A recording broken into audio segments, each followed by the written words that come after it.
focusing your camera? And you mute. It's a blurred background. That's the way the background is. Oh, okay. Oh, well. Well, I'm sorry to see that. Okay, we are all set.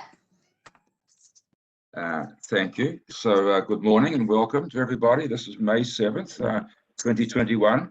I'm Bruce Ware. I'm chair of the DNA Subcommittee for the New York Commission on Forensic Science. First of all, I want to thank Catherine Giddings for stepping in as chair in my absence in February. I really appreciate that, but it looks like you all did very well. So we're meeting by video conferencing, unfortunately, again, and I imagine at least for one more meeting. So, but I think we'll be able to manage. So each of our members is joining from their own location, and the video is streaming live on YouTube. So we'll use a roll call for our business. At this time, I'll just ask each member to state their name and reply as present if you take attendance. So I'm Dr. Ware, Dr. Bieber. Thank you, Dr. Bieber is present. Dr. Eastman is not joining us. Someone needs to mute their phone. Was that me? No, I don't think so. Dr. Kidd. Dr. Kidd, you're muted.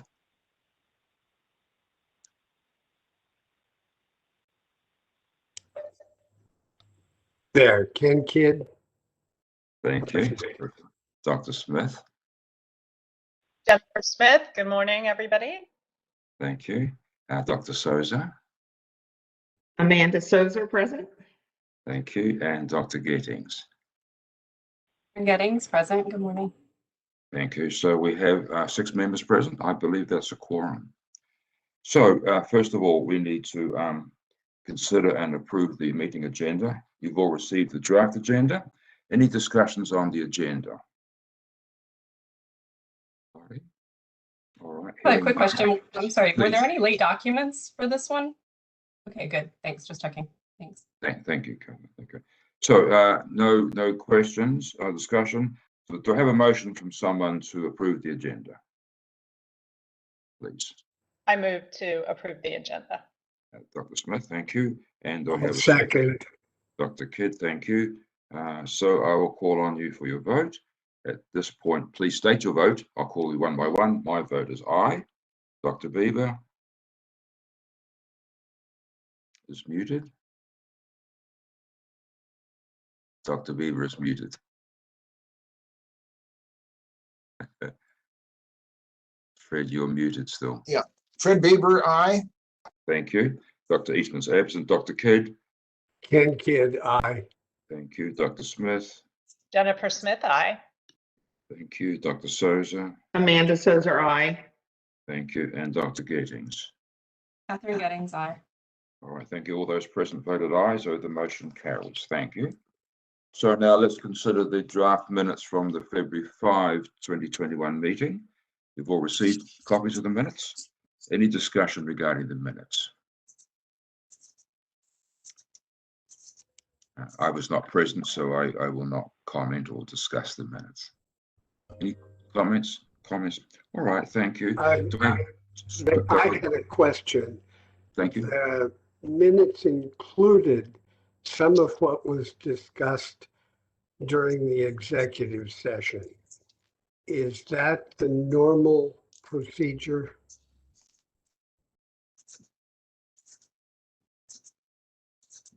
You mean we discussed the vote?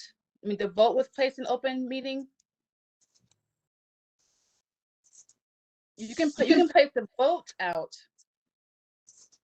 What was voted? I don't know. I don't have the minutes in front of me, but It said discuss a complaint and determine to issue a response to the New York State. Is that the sort of thing that goes into the executive session, or is the executive session purely confidential? the executive session didn't discuss, we didn't put out an open session what was actually discussed in the executive session, so we're fine. Okay. Yes, sir. Thank you, Ken. Any other discussion or questions about the minutes? Thank you. Do I have a motion to approve the minutes for February 5, 2021? I move that we approve the minutes, Catherine Gettings. Ken Kidd, I'll second. Thank you, Dr. Gettings, Dr. Kidd. So I'll call upon your vote. My vote is I have to abstain. Dr. Beaver. Fred Bieber, aye. Thank you. Dr. Kidd. Ken Kidd, aye. Thank you. Dr. Smith. Dr. Smith, aye. Thank you. Dr. Souza. Amanda Sozer, aye. Thank you. And Dr. Gettings. Catherine Gettings, aye. Thank you. So the motion carried.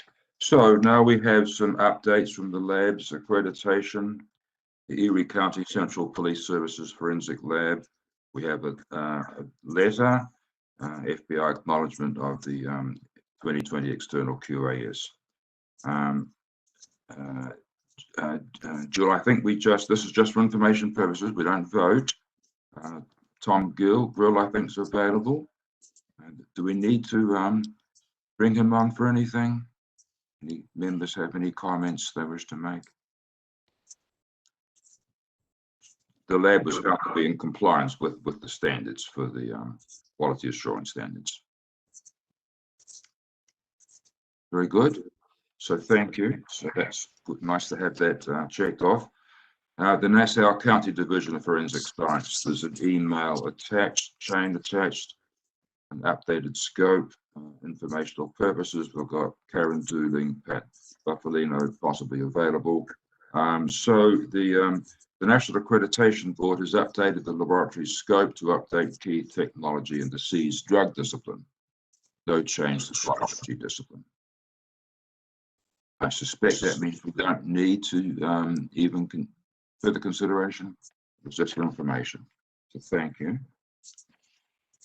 New York City, Office of the Chief Medical Examiner, Department of Forensic Biology, an internal QAS audit, an emergency QAS addendum, and the lab summary received April 22nd.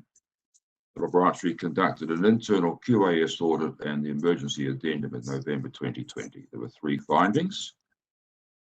Listed there, the laboratory has completed its remediation and risk assessment.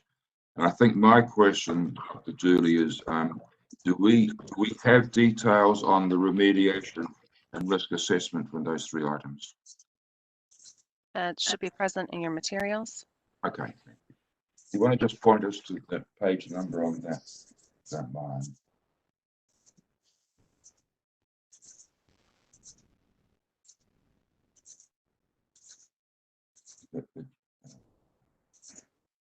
I mean, there was extensive documentation like that. I wasn't. I just Yeah. I don't recall where the remediation assessment was. I believe at the end, but let me It's check. page 94, I think. Okay, That's what I was thank you. looking. Thank you.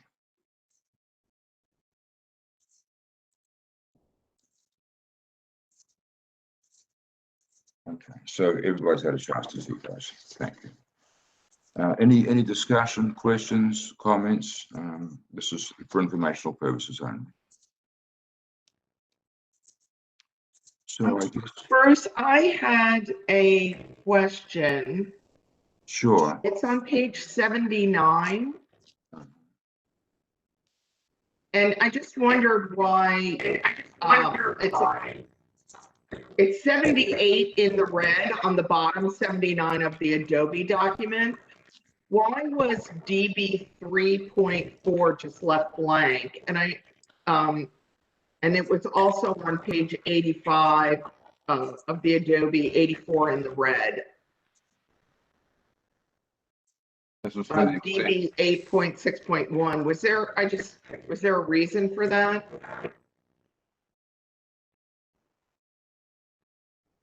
someone from the lab wish to comment on that? A quick explanation is they're not a data bank lab, right? That would only be the state police lab is our state databasing lab. So I believe that may be why, but the lab could answer that. Thank you. And if the representative from the lab could press *3 to raise your hand, I can unmute you.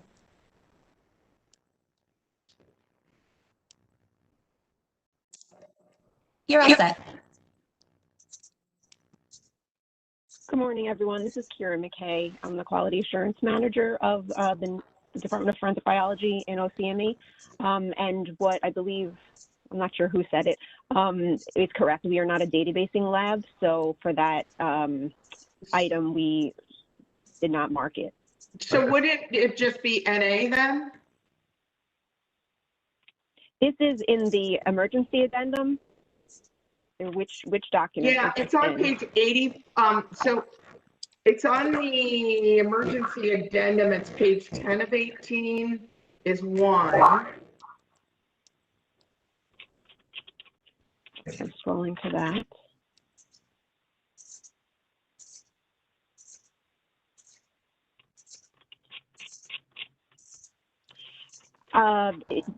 It could be NA. I think the approach we took with this document was we did not fill out anything for DB since it didn't apply to us. Okay. I just thought it might have been NA. That's all. Okay. Thank you. Thank you, Kyra. Any other comments on the report? So the audit system works, does it not? There are some findings and some remediations. So it looks like the everything is fine. So thank you for the information and thank you for joining in. So You're welcome. Thank you. Thank you. So moving on to the Suffolk County Crime Lab, there's an email chain dated April 22nd regarding an upcoming retirement with attached documentation effective May 21st, 2021. Lab Director Robert Jenner will be retiring. At that time, Donald Zola will serve as acting director.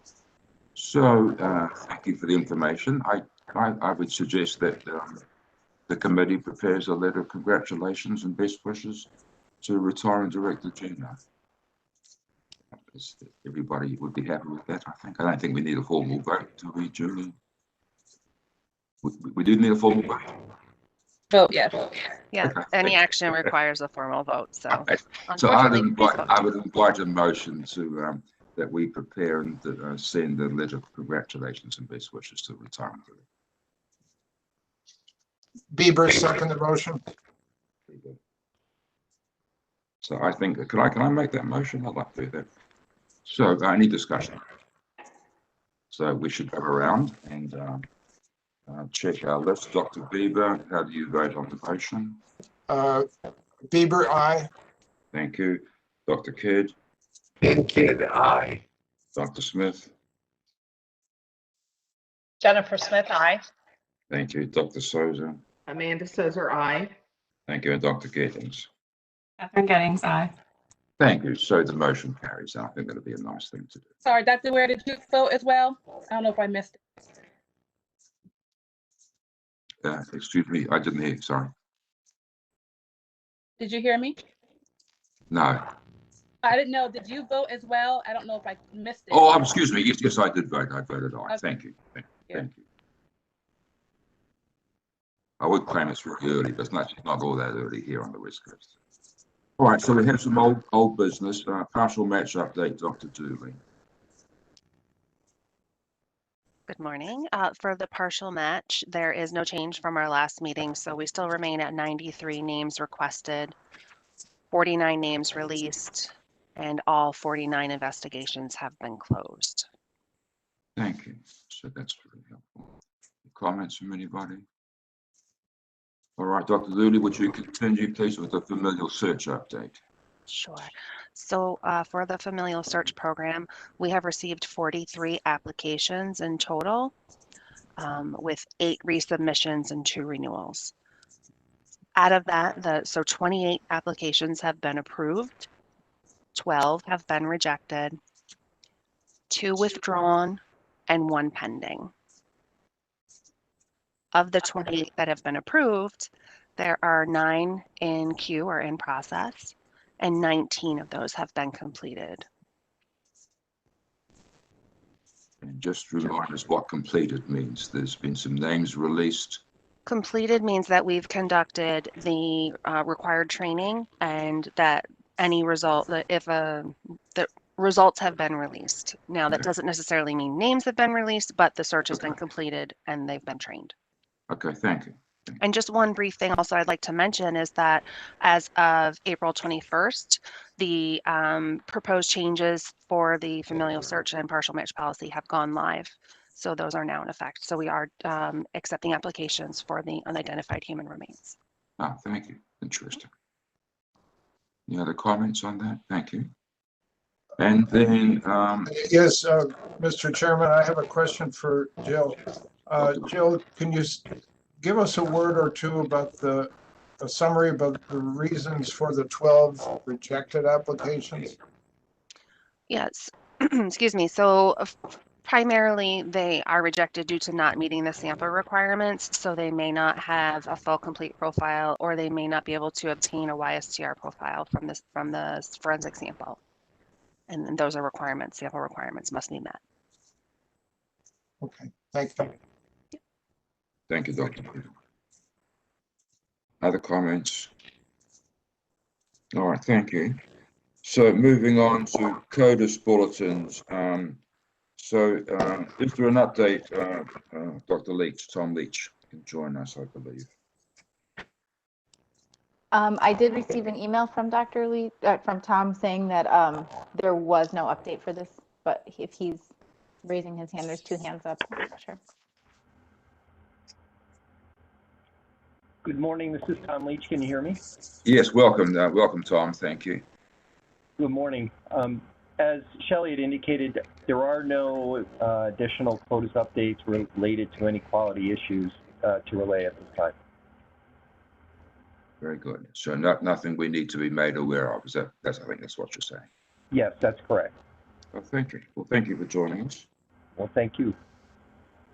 All right. So the next item on the old business is the bio-tweak letter and a fairly extensive documentation we've received from ESR and from some of the state labs. I think maybe the simplest thing is to invite Dr. Backleton from ESR to lead us through a PowerPoint presentation. So welcome, Dr. Backleton. Thank you, Professor Weir, and good morning, everybody. So, John, if I may call you, why don't you go ahead, and I think we're going to, in a minute, we'll be able to see your slides. We're just waiting on those. Yeah, Dr. Buckleton, I'm going to display the slides by sharing my screen. And if you could just tell me next slide for progressing, I can do that for you. Thank you very much. And he will know which slide that we're looking at, I assume. I'll try and remember. All right. Okay, here we go. So this is just the title slide. So webcam? Yeah. So the slide should be shared. Can everyone see? Yes. From me. Jill, if we can just proceed, that's the opening slide. Right. Yes, thank you. And I've put builds in it, Jill, which won't work with you and I working together. So if you just throw all the builds up quickly. I'll do my best on reading your mind, and we can see how we go. Thank you. So there's about a few on this. All right, I'm going to try and cover the following aspects, and may I warmly invite questions as I proceed if anything comes to you. I'm going to try and describe the problem. That's not me.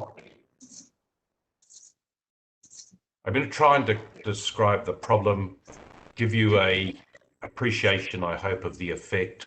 I'm going to disclose to you now here that the University of North Texas has repeated our work semi-independently, and I'm only at partial liberty to give away their results, but they have results broadly similar to us, but with 3 that are even lower than our ones. If you want to know why I said partially independently, I'm most happy to go into that. I would like to put before this committee the question, which I don't expect us to answer.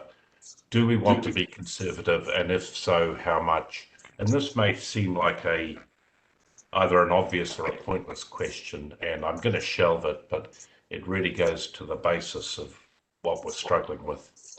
I'm going to try and describe the multiple layers of conservativeness in the STARMIX process and a near global coverage experiment we've done. Jill, thank you. I wish we'd got together and taken the builds off really.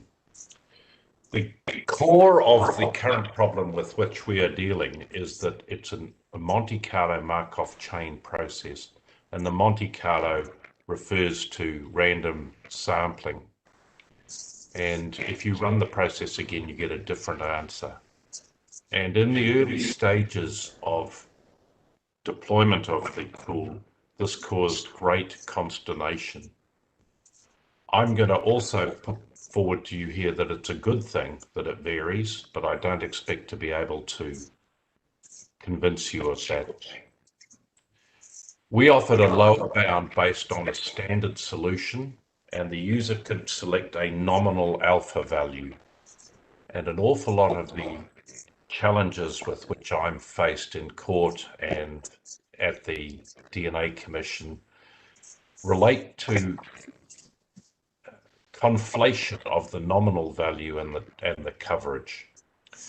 The US informally standardized on the 99% lower one-sided bound, and I put before you here that no other software or procedure in DNA interpretation makes any attempt at a formal lower bound, with the exception of Professor Weir, who has championed this approach from 1995, when we both worked on the O.J. Simpson case, to the present. And the reason it's in STARMIX at all has a pedigree back to his work. To test a nominal alpha value, you need to be able to create the true answer. And that was the challenge here. And we needed to test coverage. We needed to separate the MCMC from the allele probability resampling. Those were conflated in the software, and we had to make a technical development to separate them. And the other part was to realize that the average of 1,000 Monte Carlos was good enough for the true value. John, I'd like to interrupt just a minute before we move off the slides. Thank you, this is helpful. Could you say just a little bit more about the standard solution you use on lower bounds? Is this talking about the MCMC variation, or about Yes. the allele probability variation? Just the MCMC, is that correct? So the new bit is the MCMC. Mm-hmm. The old bit, the allele probability, is the bit with a deep pedigree, and we are resampling from the Bayesian posterior. I haven't put slides together on that, Bruce. So no, that's fine. I just wanted to be clear what, when you say standard solution, these are published methods for addressing the variability inherent in the MCMC process. Is that correct? That's correct. And of course, the challenge is to predict future variability from one datum, not from a sample, but from one datum. And that, I hope you can all see, is challenging. That the one datum referring to the entire run of the MCMC process, which is actually several million or billion data, but it's one chain, or it's actually 8 chains. But thank you, and thank you for the plug for my early work. But of course, the work that I was doing then did not address MCMC methods. It was purely the allele probabilities. Thank you. Yes. Thank you. Thank you, Jill. If we could go to the next one. So the core of the problem is correlation. And here we have 2 twins who've married 2 twins. And I ask you, if we sampled them for allele probabilities, do we get 8 alleles or 4? And of course we do get 8, but they're worth 4 if you can take that on board. It's a sample of size, an independent sample of size 4. And next one, please, Jill. On the left at lower is 80 steps of one of our chains. And the red line there gives the average. And you can see that the particular parameter we're tracking here is correlated. So each of the next in the 80 is close to the previous one. And this is why it's called an MCMC chain. Some people call it a drunken walk. And because of this correlation, we do not get full value from our sample. So if we imagine the sample as 1 million, it does not act as 1 million from a sampling uncertainty aspect, and we have to shrink the sample. And shrinking the sample means reducing the sample size in silico, in the computer's brain, to an equivalent number of random samples. And to put your mind into that space, I would ask you the question, how far along that chain that you can see there do you have to go before the new value has no relationship with your starting point? And that is how far apart we have to go, and forget the ones in between. Jill, thank you. If we can go one more. And you have, there's a standard methodology for taking that into account, for calculating that. That's correct, but it's that particular methodology that has proved somewhat ineffective. And just out of passing interest, Bruce, just the bootstrap on the 8 chains seems to work. So we may have a solution pending. So we actually run 8 of these chains simultaneously. Most modern computers have 8 cores, and it is computationally efficient to distribute the calculation over 8 cores. So we have 8 little drunken men wandering around, and if we take the bootstrap across those 8, Bruce, we seem to get a better performance than this very heavy-duty published method. Okay. So, Jill, if we could step one more, please. So the sample is not worth its raw end. It needs to be shrunk. And we think this is the problem point. We're going to use this final result, the final shrunken end value, multiple times in the formulation. And I'll try and give you some insight into that. So even a tiny error in its estimation might be amplified to a more noticeable error at the end. Thank you, Jill. Do I get some more on this slide or the next one? So the first thing is that we're not actually doing a confidence interval, but I'm going to use that word just out of familiarity with it. But we actually do a Bayesian probability interval, for those of you who are familiar with that. So if we imagine, I'm going to just go back to the product rule for anyone in this group who's old enough to remember the product rule. And I'm going to consider a heterozygote 2PQ.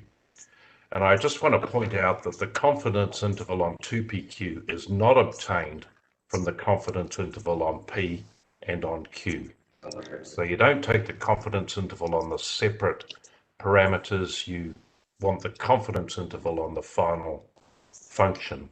And we have a formula that stretches across at least 21 loci, has multiple allele probabilities in it, and theta and the weights, which are the ones produced from the Monte Carlo process, all of these have uncertainty in them, and we cannot obtain the interval on that by taking the interval on each component. So we're going to numerically resample from all of these multiple distributions. And as I suggest, even a slight uncertainty in the weights distribution could be amplified. Thank you, Jill. Here is a typical result of an MCMC only coverage experiment. The red line is our attempt at the true value with respect to MCMC. And you recall that's the average across 1,000 MCMCs, and there are the 1,000, and we see that 92.3% of the lower bounds are below the true value. I'm making air quotes invisibly for you here, and 92.3 is not 99, and we see that the coverage does not equal the nominal value. So, John, I'd like to pause. Thank you. This was helpful. So let me see if I understand. The red line is the average likelihood ratio over 1,000 replicates. Is that correct? Yes. But the dots, these are all the lower bounds. Yes. So why would the so it's sort of, so the lower bound is referring to the likelihood ratio, but it's each lower bound, and you're saying it doesn't serve as a lower bound for the true likelihood ratio, which you take to be the average. Yes. Right. Now, where does theta come into these lower bounds? Is it just part of the calculation? 2 slides further on. Okay. Thank you. All right, I'll hold then. Thank you. At the moment, Bruce, theta is being taken as known and certain for that picture you just saw, but of course it is neither. But it is taken into account. It's taken into account in both the likelihood ratio and the lower bound calculations? Yes. Okay, thank you. So here is the initial graph, and as Bruce Weir taught me many years ago, every good talk must have a graph you can't read. This is a table. John, this is a table. This is indeed a table, which I have incorrectly referred to as a graph. Okay. And you could see the coverage there in the central column, and it varies, and the lowest number in that list is 76, and that is the one on which discussion has been focused. But we have 3 further low values from University of North Texas, 71, 72, and 74. Jill, thank you. No, just hold it. Could you go back, please, Jill? Thank you. Go back to the table. Oh, thank you. Yeah, so this is helpful. I was having trouble following the discrepancy column. So you've got the average log likelihood ratio, and you've got the coverage from the lower bounds. What I would have liked to have seen is the lower bound values and their modified values to give 99% coverage. So this looks like, for me, there was a couple of columns missing. I don't know what the lower bounds were or what they are modified to. Okay, so the discrepancy is the difference between those, but you want the individual values. Well, I don't know what the discrepancy is. I know you described it, but I was having trouble seeing. Is it the difference of 2 log likelihood ratios? Yes. No, it's not. Is it? No, it really is. The difference of 2 lower bounds. It's the difference between the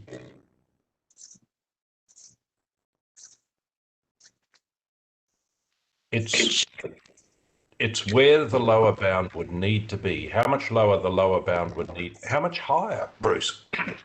Sorry, how much lower the lower bounds would need to be to get 99%? So if we look at the first one there, the positive numbers are non-conservative. So the biggest number there is 0.23. And that one has a log likelihood of 11.6. So the likelihood ratio is 10 to the 11.6. If we moved every lower bound down by 10 to the 0.23, it would give 99% coverage. I think what would be helpful if we knew what the lower bound value was. So 11.6 I've got some understanding of, but I think, well, correct me if I'm wrong, the star mix also reports a lower bound. So that's a number on the same scale as 11.6. Is that correct? Or that's true, and we do have those data. There are 1,000 of them, Bruce.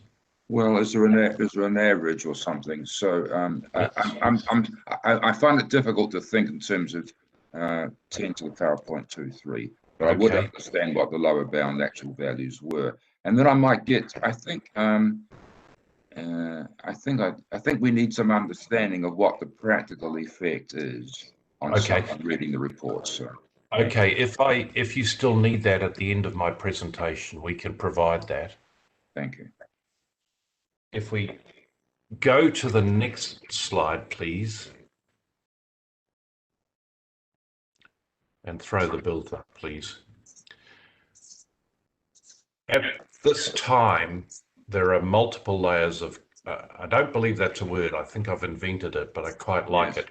No, I don't. I think it's a terrible word. You've got to remove that. Well, we just have to get modern, Bruce. We can't. The population genetic model as applied is NRC 4.2. And I am not testing its conservancy here, but it is known to be considerably conservant. Just for history's purposes, we started with the product rules somewhere in the 90s. America then moved to NRC 4.1, which is an ineffective population genetic model that does not apply to the relevant statistic, but was happily used in America until the advent of tools such as StarMix. So I want to point out that we're reviewing a tool that has a level both of correctness and conservancy that didn't exist prior to it. This requires a value for the co-ancestry coefficient, and that is set by the user, usually at the high end of the plausible range. And your labs in New York State use values of 1 or 3%. 3% is clearly at the high end, and 1% is probably at the high end. Allele probabilities are not known, and we are going to test here the performance of our model with respect to their uncertainty. And Mcmc creates an uncertainty that is retested here. If I could go to the next one, please. No, just a minute, John. Sorry, I'm going to take you up and interrupt as it goes through. So I'm a little worried here, not by what you said, but by sort of equating these things. So certainly, it's conservative to have a theta correction in there, and this is a switch from going from profile probabilities to match probabilities. But that's done for the likelihood ratio and for the lower bounds.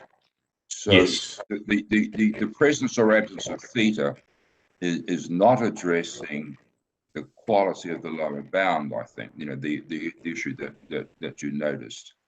It's not. It's sort of built into both. That would be true if it was treated as a constant, which I'm not about to do.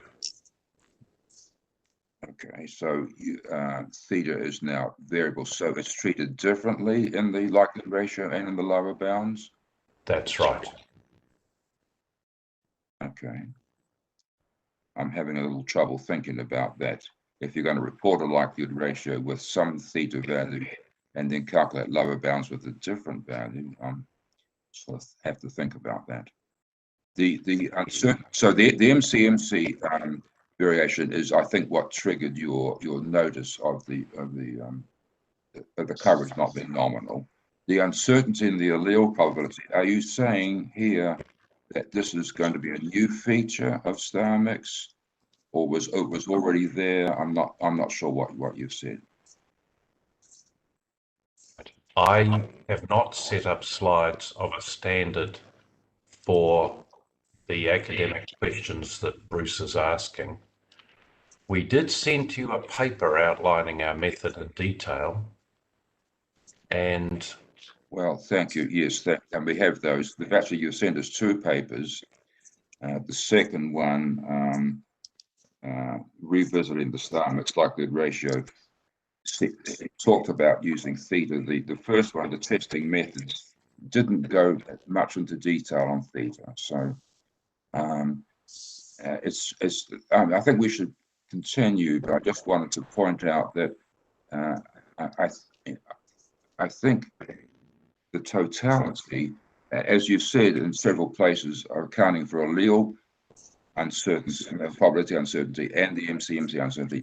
It's important to do both. And my question was, did you do both, or have you been doing both in StarMix as it's implemented or as it will be implemented? So I notice we're 40 minutes in, and this level of questioning requires a number of hours and some different slides from what I have. Okay, thank you. Is possibly going to strain me to describe in detail off the cuff, but well, please don't do that. And I'm not trying to catch you unawares that I got these documents on Monday of this week. So they were sent to the committee weeks ago, and they've been on the public domain for a while. Thank you. So, and my email address is available. All right. So why don't we continue?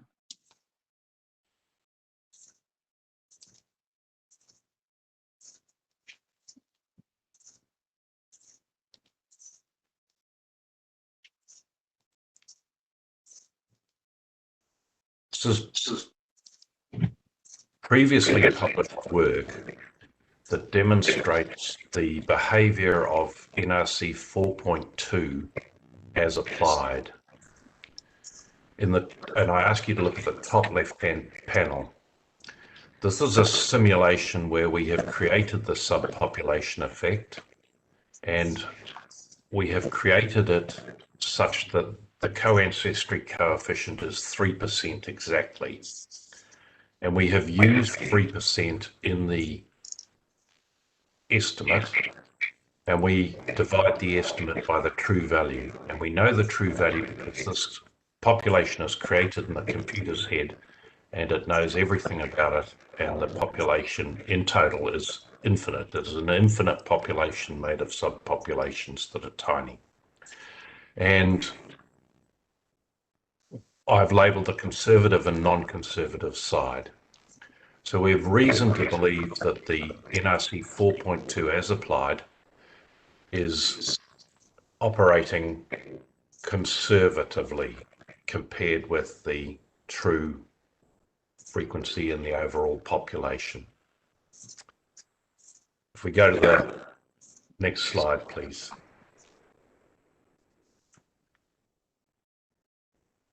This is another slide of the same nature. This is the allele probability performance. And again, you need remarkable eyesight, but if you look in the panel graphs at the lower left,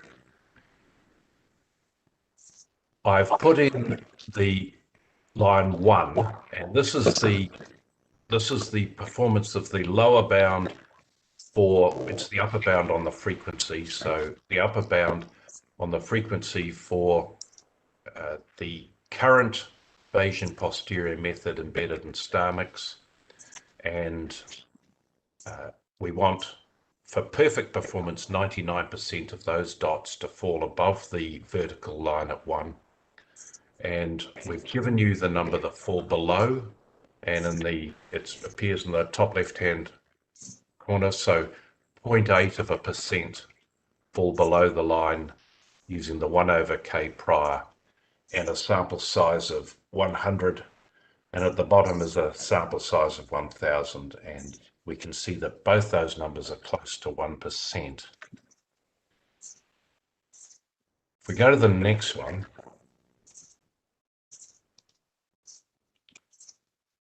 here we're going to vary the Monte Carlo, vary the allele probabilities around a true known one, which is held on the computer's head, calculate the true value using a realistic theta, and calculate the lower bound using a theta as applied.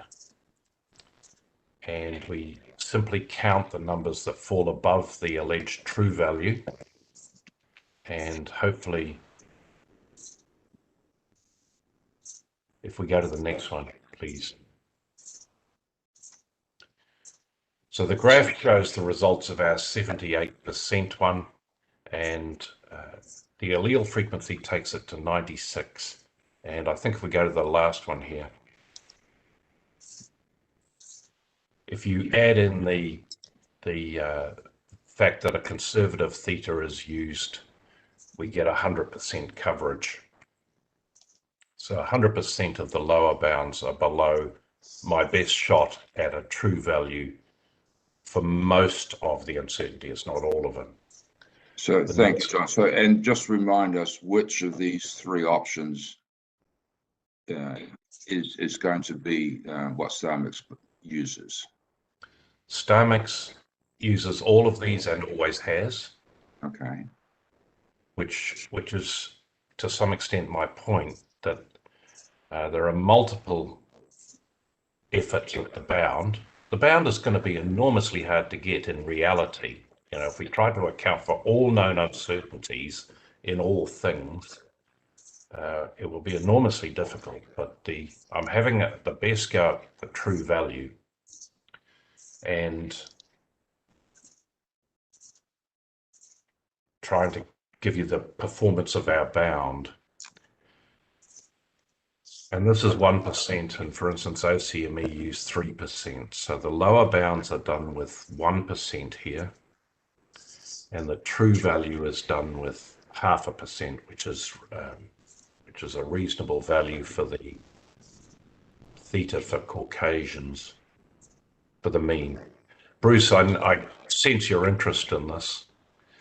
No, my interest, John, is in the users of StarMix, and what are they currently or will be presented. You can actually make theta a distribution if you choose to, but everyone in New York State puts it in as a point estimate. But you can insert distribution. I'm sorry, John, my question was, you've given us three results here, and which one is StarMix presenting? Is it all three? And what guides the user, I guess? So I'm asking. So StarMix presents all three, and the user selects what they want. And I believe there's consistency within New York State. They all have the allele uncertainty happening, the Monte Carlo uncertainty happening, and a conservative value for theta. Okay, thank you. If we go to the next slide. Gosh, I wish we could make these slightly bigger. It's fine. We've got printed copies. Great, but my eyes are getting old. The log likelihood appears in the second column there, and you can see we have a range of log likelihoods from small to very large. The original MC coverage numbers appear in the next column. The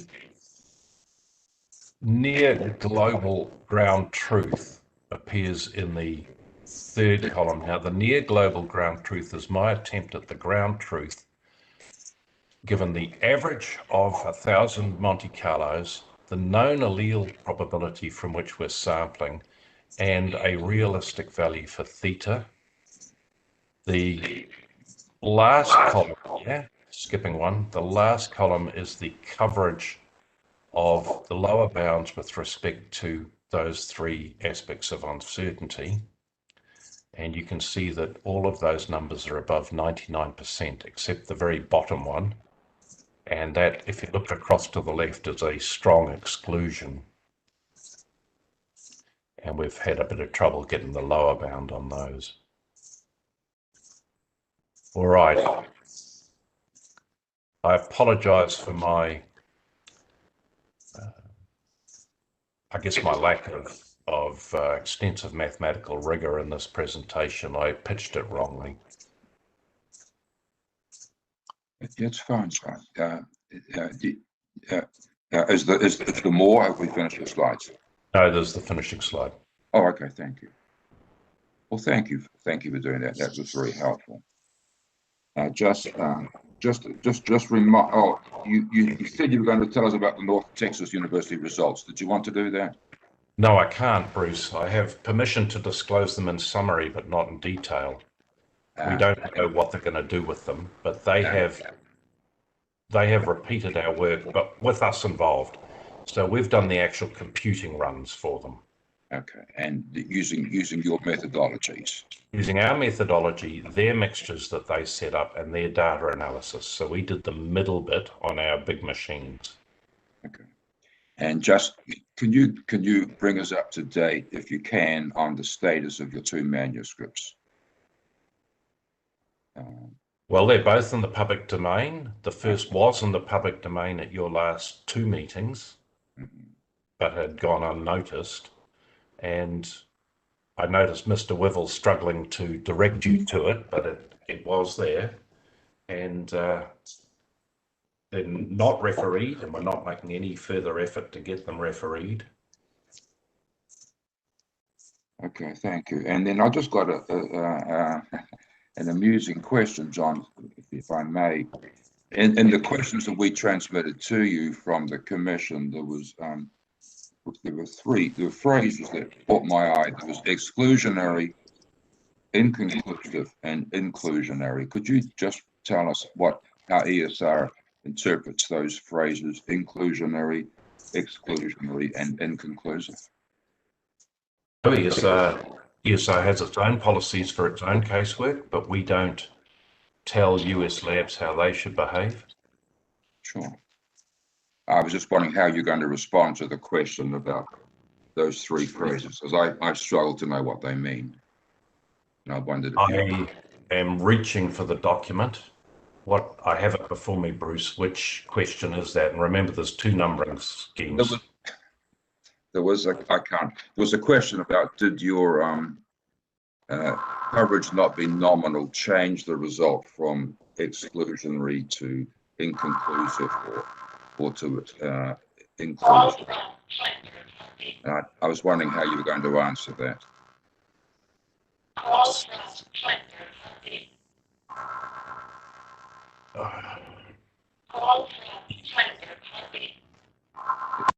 It doesn't matter if you don't have it right at hand. I don't. No, I don't have it, Bruce. Look, this letter was written by Mr. Loftus, as I understand it, and uses terms with which he is familiar. These are not ESR's recommendations, and that's fine. That's all I wanted to know. But I can tell you what New York OCME does, and I think most of them do. So a likelihood ratio, but log likelihood between two numbers is deemed inconclusive or uninformative. Above that above whatever the top line for that is, which I think is a log likelihood of 3, they are given a verbal equivalent, and below some number they are called an exclusion. Thank you. All right. So, Dr. Dooley, I'm not sure, should we go to the lab presentations, or should we invite further discussions for Dr. Parkerson while he's on the line? That is up to you. I think Dr. Buckleton is going to stick around, I would hope. We'll do I was lab. going to go back to bed. Oh. If let me just open it up to the other committee members for if they have any questions for Dr. Buxton while he's in the middle of the night. Hi, this is Jennifer, and I just want to say, Dr. Buckleton, I really appreciated your presentation. I think it did clarify some questions we'd had in the past, and just personally to listen to you and Dr. Weir go back and forth brings back some wonderful memories. So I do appreciate your time and all the effort you put into tracking down this for the labs that are using STR mix. So thank you for your continued diligence in this. But again, this really made my morning. I got to just tell you guys. So thank you. Thank you. This is Catherine. Can I ask, so you were saying, it sounded like you were saying that perhaps the bootstrap of the 8 chains might give you a better estimate here. Is that to replace this, what you are currently doing, or what is problematic right now, or is that something different? Yes, it looks initially like it's going to be better coverage from the MCMC alone. So recall that's the one that's proving erratic, and the bootstrap appears to be superior. And it's a much simpler method to apply. that's something that the users might see changed? How would you see that happening and rolling out, and when would we expect to see that? It will require a coding change in the software and a new version. There is a very slow uptake of new versions in the community because of the weight of work required for a revalidation. We'll have to do an internal, well, first of all, we'll have to publish it, I guess, as a new method. And then we'll have to code it and do our own internal checking of that. And then the labs will have to uptake. So I would imagine years, Catherine. Yeah, the validation efforts right now, I mean, I think it'd be a lot to ask for labs, so we'll consider it. And I appreciate the change and the improvement, but to revalidate everything right now for, at the end of the day, an issue that may or may not be affecting every lab. I made an appeal for balance last time. The maximum effect we've observed is a factor of 1.7 in a likelihood ratio of 10 to the 30. So really, in my view, that's not huge. Dr. Beaver, did you have any questions, Dr. Parkerson? You're muted.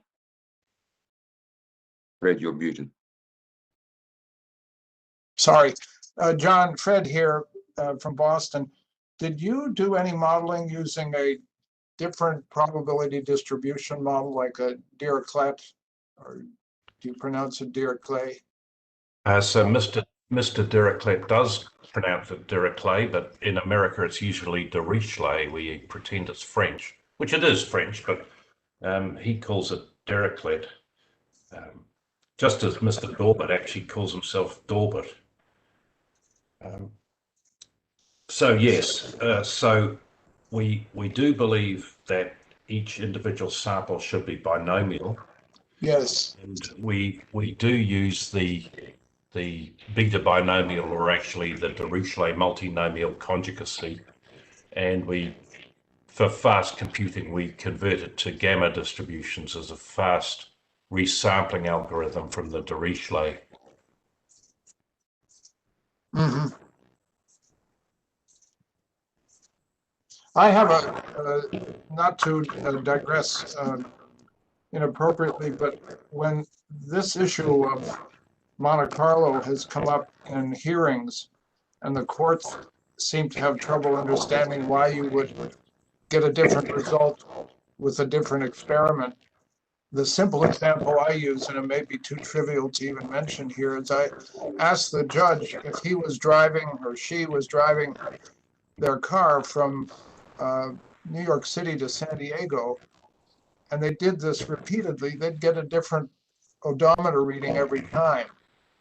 But the distance would still be very close, because they might turn off at a different Starbucks one time, or get delayed in traffic and a slight detour near Indianapolis. And once I use an example like that, you know, going back and forth New York to San Diego, back and forth 10 times, the odometer reading will be slightly different each time, but they've still done the same thing. And the judges, without exception, seem to nod and smile with that example. They get it. Well, that's very good. Thanks, Fred. And if you give permission, might try that one sometime. At my opening address, suggested that this visible uncertainty was useful, because there is a mistaken impression that we can get an exact and correct answer. Yes. And the desire to get exactly the same answer every time reinforces the concept that there is one answer. So by getting this variation, we reinforce the concept that these are estimates that we are attempting to make. I don't know if I've had a lot of success with that statement, certainly not before judicial committees. I probably wouldn't even try it, but it is improper for us to pretend that these things are certain.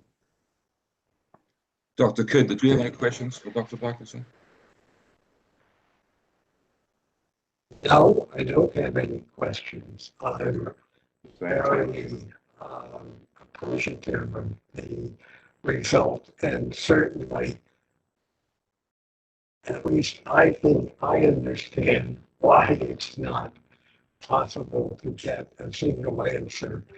I'm dealing with allele frequencies all the time in what I'm doing, and have come up against the same thing.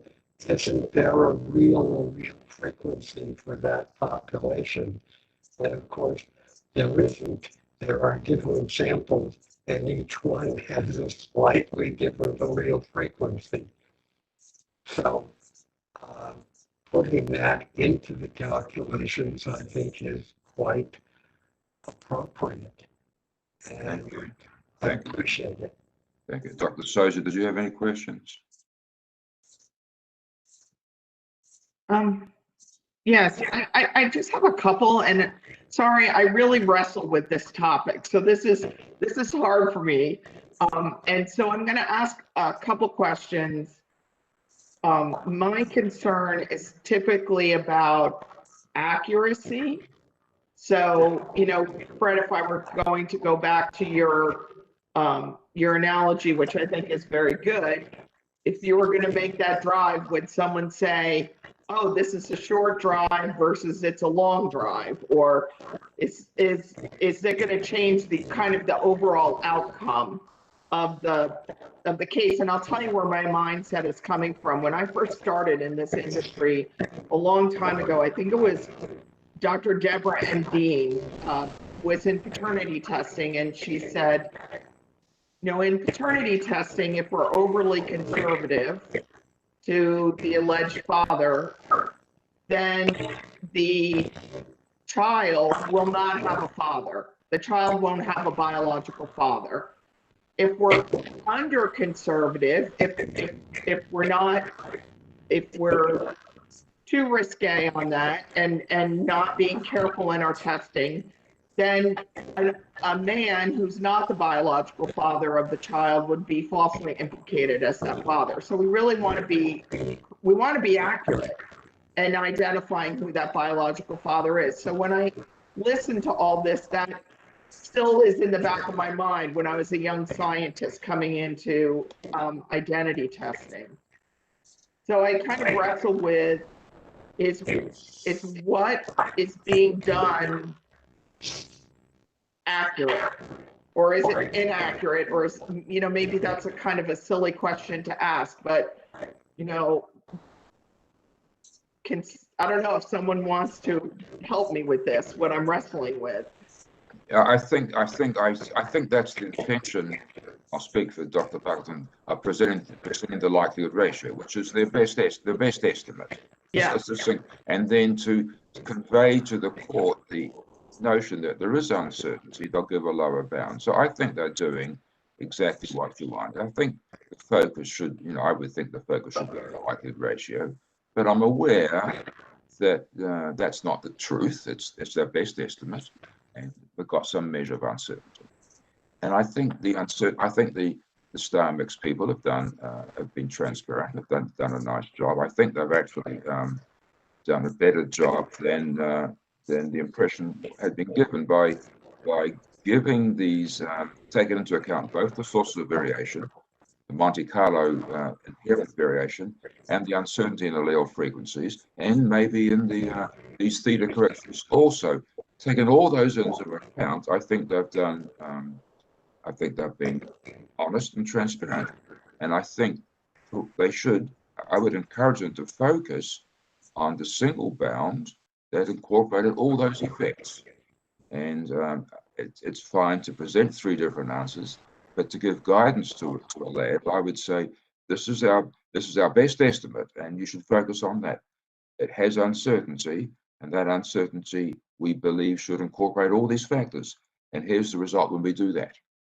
The bound will be wider than it might otherwise have been, but as Dr. Parkerson said, that's not going to make the evidence go from exclusionary to inclusionary, I would think, in most circumstances. So the reality in New York State is that, yes, they give the lower bound with all three together, and that's all they give.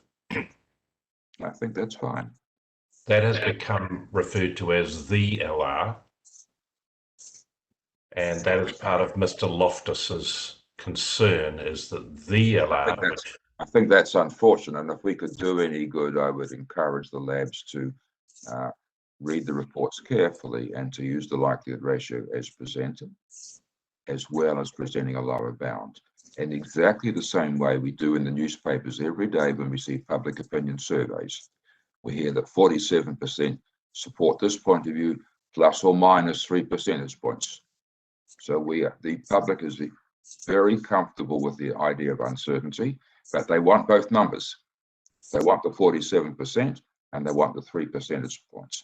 So in this context, I think they deserve the likelihood ratio, the best value that you've been able to produce, along with the measure of uncertainty. I think they both go hand in hand. So, and I think I imagine your reports allow that opportunity. So, yes, they do. Thank you.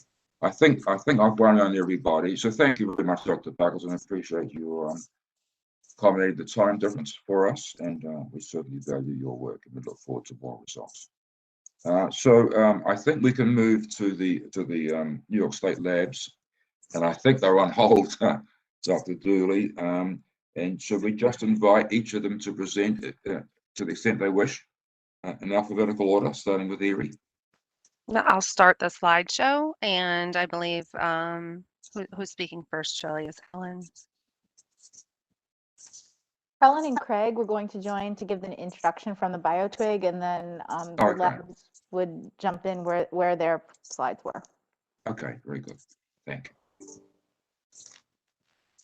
So I will start to share their presentation.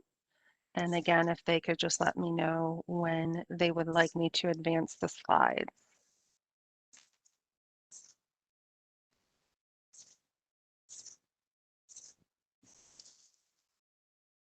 So we see the morning. Can you hear it? Yes, thank you. Yep, we hear you, Craig. All right. Is Helen you on? She was going to go first. I don't know if she's still muted or not. Good morning, subcommittee members. Thank you. Helen mentioned she may have a delay because of the YouTube stream, but if you give her a second. Sure.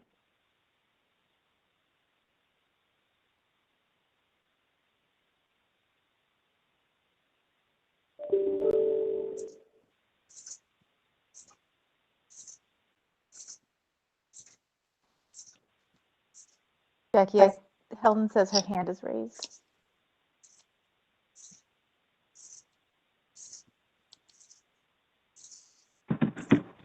Good morning, everyone. Can everyone hear me? Yes, thank you. Yeah, good morning, Helen. Thank you. I'm Helen Wong, the co-chair of the BioTwig and DNA technical leader at the Suffolk County Crime Laboratory. The New York State Laboratories will present our response to the HPD for the Monte Carlo effect in star mix. Next slide. Here is an overview of the presentation for today. My other co-chair from BioTwig, Craig O'Connor, the DNA technical leader of the Office of Chief Medical Examiners at New York City, and I will give a little background on the star mix Mtmc Uncertainty. Following this, a representative from each laboratory using star mix will address the 4 bullet points laid out from the BioTwig notification from August of 2020. Next slide. So this was the disclosure that was sent to all StarMix user on the HPD for the Monte Carlo effect, and StarMix not giving the desired 99% coverage. Next slide. So what does this mean? So if this is not a bug in the software, the calculations are programmed correctly and were tested during developmental validation, the reported likelihood ratios are reliable and highly conservative. And this notice is based on a recent testing of one particular model used within the software. Next slide. So what does 99% coverage mean? Dr. Buckleton already went through this, so let's say you know the true LR value. If you're hoping to have a 99% coverage for your proposed method, this means if you run your test 1,000 times, you would expect to see your likelihood ratio come up lower than your true LR, 999 times out of the 1,000, giving you 99% of the time. So STAR mix does this to account for the uncertainty in the Mtmc by setting up a distribution of likelihood ratios. And the reported likelihood ratio is from the lower bound of the distribution. Next slide. So the lower bound is a value less than or equal to every element to a set of data. Next slide. So for our report, we report out a single point value. From the LR distribution of the 1,000 tests performed by STAR mix, we report out the 99% one-sided lower bound value. Next slide. Correct? All right, thank you. So based on all that Dr. Buckleton said, so the developers did testing on this method to see, give that lower bound estimate on that Mcmc uncertainty portion of the deconvolution. And as he mentioned, they saw a range from 76 to 100% on the single source 2 and 3 person mixtures. Next. So this is going to very slightly change the meaning of that HPD, or highest posterior density, in some instances, but not all, of the reported LR in relation to that hypothetical and, of course, unknown true LR. And as was pointed out before, there are multiple levels of conservatism that's built into the software, and this is affecting just one of those levels of uncertainty. Next slide. So again, you can never know the true LR based on some of the assumptions that you're putting into the program and some of those uncertainties that you need to take into account. As we see here, there are a number of uncertainties that have to be factored in. You have your number of contributors, which we can never know the ground truth to an unknown sample. Population substructure, if that's taking place. Obviously, allele frequencies, since we don't have DNA profiles of every person on the planet. Those genotype weights are optimized during the Mcmc, and then, of course, possible relativism to the population. So those are all the uncertainties that are there when you're calculating that likelihood ratio, and this Mcmc uncertainty that the disclosure was about is affecting just one of those. But in the end, we're still reporting a very conservative estimate of that LR based on what Dr. Buckleton was saying, and then, as Dr. Ware pointed out, based on Dr. Soldier's question, you know, we are being conservative, but also, I believe, accurate. Can I ask a question? I probably should have asked it earlier, and maybe Bruce, I'm going to maybe address this to you, but this is Dr. Sosa speaking. Thank you. Go ahead. Yes, thanks. If we used different allele frequency databases, if we had larger allele frequency databases, would that minimize this issue? It would not minimize. It would change a little bit the uncertainty in the allele frequencies, but that would be helpful. I don't think it's necessary. The use of this theta correction takes into account a lot of the issues on database size and provenance. So more data is always better. I think realistically, our current database sizes are sufficient. Thank you. Sorry, I'm sorry to interrupt. Oh, thank you. Yeah, no problem. And as Dr. Ware said, that the Mtmc uncertainty that this disclosure in is just one of those uncertainties, whereas the allele frequency would be a second one. So the one that we are talking about today is the Mtmc uncertainty. So again, we're still reporting a very conservative estimate of that LR. Next slide.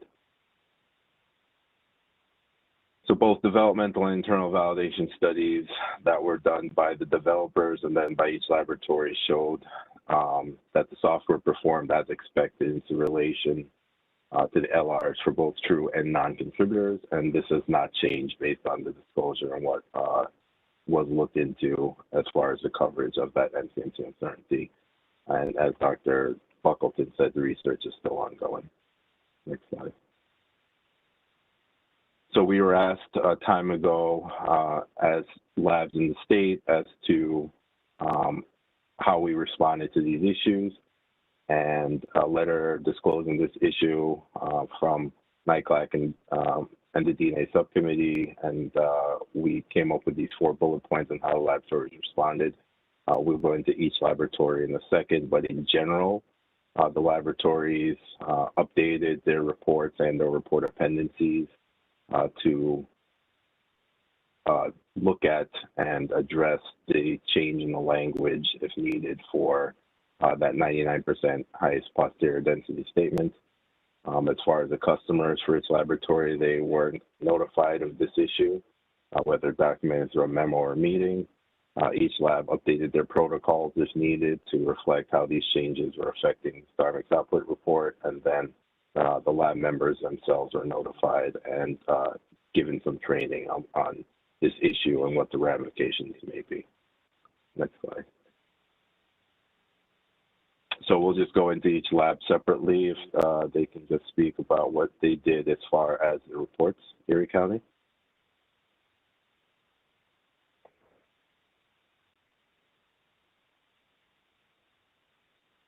Hi, this is Tom Grill from Erie County, the technical leader. So prior to the disclaimer, we had reference to the 99% in our appendix part of our reports. And once we got the notification, we removed the actual reference to 99%, and now we say using a lower bound on the credible interval.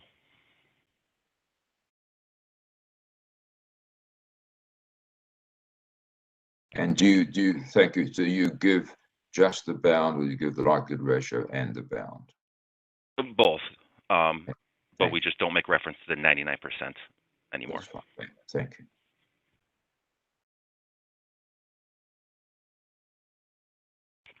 As far as New York City OCME, when we report a likelihood ratio in our reports, we had always said approximately.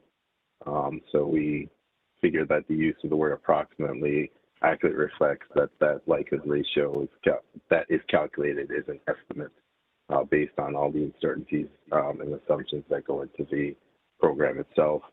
We also include an appendix that's issued with each report, if you go to the next slide. So we updated our appendix once we had that notification from developers. So previous to the notification, we had mentioned that it was a one-sided 99% highest posterior density, but once we had gotten that notification, we updated it and added that portion highlighted in yellow there, talking about the different uncertainties that the software accounts for, including possible co-ancestry between individuals, sampling uncertainty with the allele frequency database, and variability within the StarMc deconvolution process. And then we also put the Mtmc discussion and memo that was put forth on our public-facing website for anybody to look at if they deem it necessary. Next slide. Thank you. And just to confirm, you give both the likelihood ratio and the lower bound, or just one? We just give the estimate of likelihood ratio based on that highest posterior HPD, as I can't even say it out loud, estimate. That's fine, thank you. And as a statistician, I'm going to just object a little bit to approximately. I think we've got the word estimation is a good technical word. Is providing estimates of an unknown true value. It may be approximately the same, it may be quite different, but it's a sound and valid estimate. So that's just a personal bit.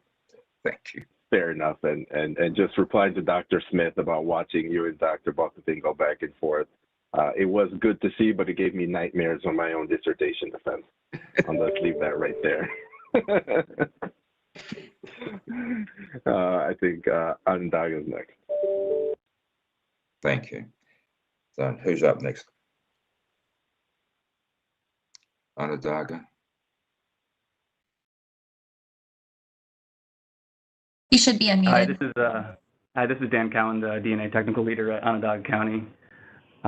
We also updated the remarks section of our report. This is similar to the appendix for our laboratory reports. And you can see our old wording. We kind of responded similarly to Erie County. We used to include in the report wording that we were using the lower bound 99% interval. We ended up removing that from the remarks section and just indicated that we were using a conservative likelihood ratio.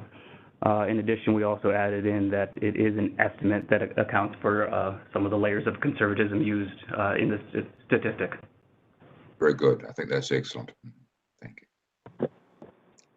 All right, who have we got next? Westchester. Hi, this is Suffolk County. Thank you. So we have also changed the wording in our appendix, like Erie County and Onondaga County. We used to indicate that the likelihood ratio value reported was a 99% one-sided highest posterior density, and now changed it to a conservative lower bound. And cases prior to that, with the appendix, we have a copy of a memo addressed to the DA's office inserted to those case files, and since the statistics did not change and this only affected our appendix, no corrected reports were issued. Next slide. Just a minute, excuse me. I'm just looking at your revised wording. So you're saying that you're presenting the lower bound on the likelihood ratio. Is that correct? That is correct. And so you're saying that the actual likelihood ratio is likely to be higher than that. Okay. So tell me your thinking why you don't give the likelihood ratio as well, or instead. Can you repeat that? Yeah, I'm just curious to know why you don't present the likelihood ratio either with or without the lower bound. The likelihood ratio is the best estimate. The likelihood ratio without all the uncertainties that are provided? No, it has uncertainties built into it, but it is the best single number. This is the best single number. Yes, correct. But to convey to the court some idea of uncertainty, then the lower bound could be given as well. But I think I'm just curious why you didn't give the likelihood ratio. Why you don't give the likelihood ratio? We do give the lower bound likelihood ratio 1-point estimate number. Yes, thank you.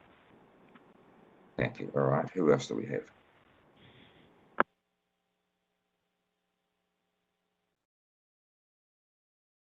So this is, I think that was the 4 different laboratories, and now this is the next question as to how the customers were notified based on this issue. So Erie. Yes, so in Erie County, we notified our customers via an official email sent out on August 10th. In New York City, we sent out a memo to the customers, both prosecutors and defense attorney agencies that we had contact information for, as well as our NYPD Forensic Investigation Division, which discusses disclosure from developers. The memo was sent out, and then we also had a meeting with each of them where we gave them a PowerPoint presentation to go with the memo describing it. And again, that memo is on our public-facing website.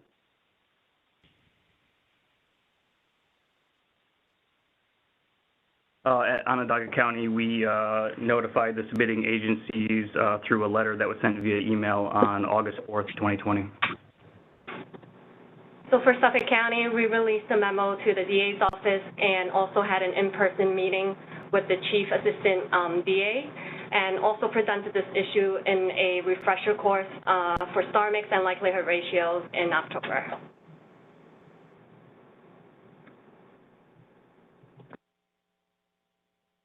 So now we're talking about protocols, Erie? So the report that's generated by the StarMix software references that 99%. So we manually go into the report that the software generates and cross it out. For OCME, we chose not to manually cross it out on every report since we run StarMix on most deconvolutions and mixtures, but we did update our protocols to reflect a definition of that HPD and removed it from specific language on the coverage of the method, but do describe what it means since it's on the report itself from StarMix. In Onondaga, we removed references to the 99% HPD from our protocols, and we are also crossing out any references to the 99% in the StarMix reports. For Suffolk County, we're like Erie County and Onondaga County. In our manual, we have now indicated that it's the lowest value listed as the 99% instead of reporting the 99% one-sided. And we also cross out the embedded wording on the StarMix output report.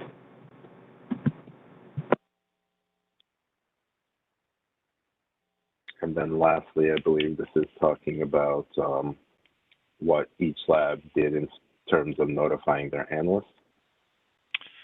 So in Erie County, we had a meeting with all the analysts that were using StarMix and discussed the disclosure and the effects, and just made them aware of the issues and the consequences it could have on the reported LR.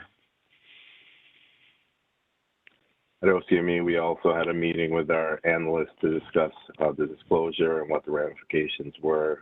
We did give them advisement to review the memo and disclosures before any pre-trials or testimony. And then we also queried the lab to find out whether or not they had been asked during testimony to discuss that 99% HPD, and so far none have been identified as to having gone into that much detail during testimony. In Onondaga County, all the analysts were made aware of the issue. A discussion was had with regards to the possible effects of this issue, and as information is provided to us by ESR, we are disseminating it to all the individuals of the section. So at Suffolk County, we also disclosed this at a biology meeting, and all analysts were notified of this issue, asked to read the ESR papers, and then we went through the ramifications of how it would affect our casework during subsequent meetings.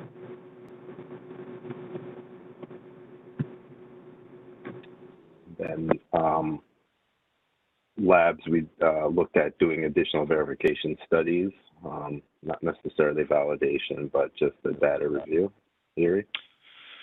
Right, so there's, in the software, you can turn on or off Mcmc Uncertainty. So even though we were made aware that it's not giving you the desired 99% coverage, we still did a quick verification to see if it still provides a layer of conservatism, and it did. Likewise, we did a review at OCME looking at data with the MC Uncertainty function applied and then with it not applied. And we put together a data review, and we saw that although it wasn't given that desired 99% coverage, it still was applying a layer of conservatism that's going to lead to that conservative LR. And that data review was shared with our customers and I believe sent to the subcommittee earlier a couple months ago. We did the same thing in Onondaga County. We compared having the Mcmc Uncertainty function on versus off. We saw very minimal likelihood ratio variability between the two options, and also saw that it provides an additional layer of conservatism.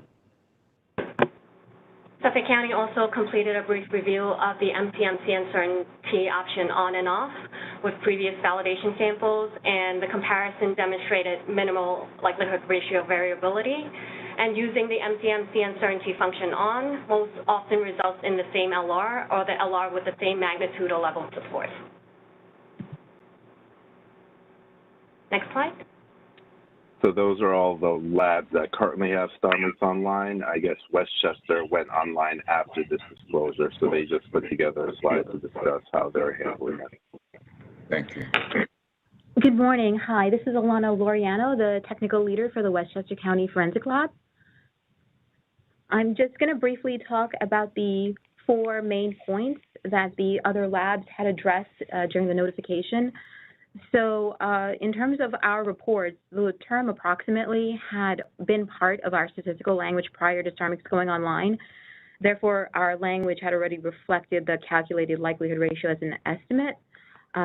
Similar to what the OCME has done, we are adding additional wording to our definitions page of our report. And this will serve as a disclaimer to acknowledge that the embedded one-sided 99% HPD on the StarMix output report does not adequately describe the result of the application of the lower bound. In terms of notifications to agencies and staff, as of the date of the presentation, we had not notified the DA's office or legal aid or any other prosecuting offices.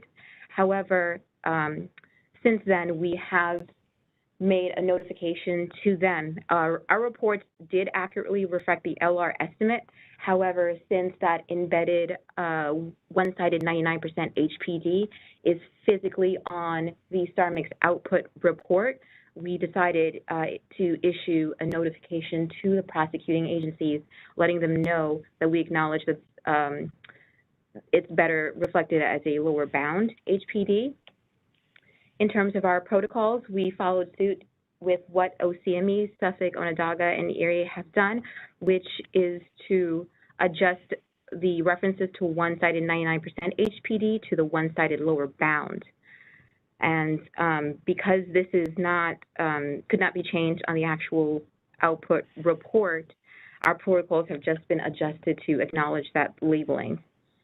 In terms of verification studies, we are currently in the process of completing a data review that is following what Erie, OCME, Onondaga, and Suffolk have done, where we turn the Mcmc uncertainty on and off using previous validation data.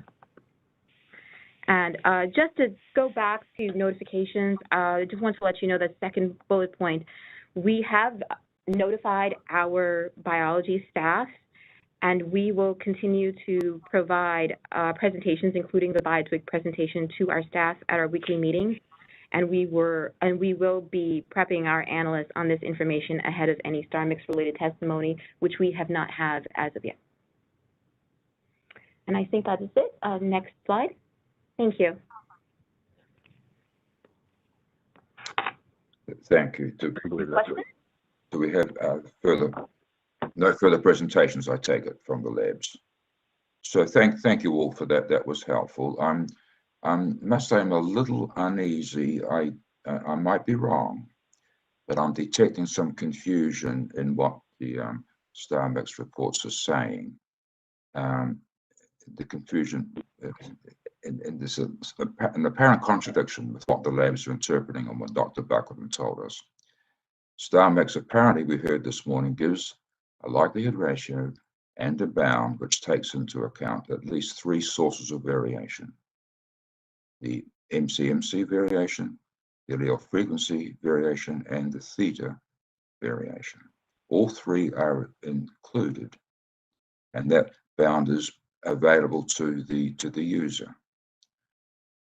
ESR disclosed a discrepancy in the coverage for one of those three. And it appears to me from the questions we got from the Commission that this was misinterpreted as referring to uncertainty in the coverage of the final lower bound, the overall value. That is not the case. And I was reassured by Dr. Parkerson this morning that the lower bound presented by ESR, taking into account all the sources of variation, is indeed nominal. So I'm concerned if the labs are trying to remove language or to change language to suggest that the final answer is not giving nominal coverage. At best, I think I think it is, or we don't know. But to focus on one aspect, I think, has been unfortunate, and I think has caused a great deal of work on the part of the labs and the part of ESR. And it's not to say anybody's to blame, but it looks to me it was like a misinterpretation of a finding. So I would encourage the labs to continue to use the single likelihood ratio, the best estimate, along with a lower bound that incorporates all the sources of variation. Now, that's my impression. I'd certainly welcome any debate or rebuttal to that from the committee members. I think the report is actually specifying a 99% one-sided HPD. Isn't that right? I don't know what that means. Does that that's the problem, you see. I think, does that refer only to the Mcmc aspect? You can have an HPD bound for the allele frequency uncertainty or for the theta. So it's not clear to me when they say, when the StarMix report says that, are they referring to the total package or just one aspect? I think it is that 99% that is not always true. So regardless of what it refers to, I think. Well, we had a plot from Dr. Buckleton showing 100% coverage.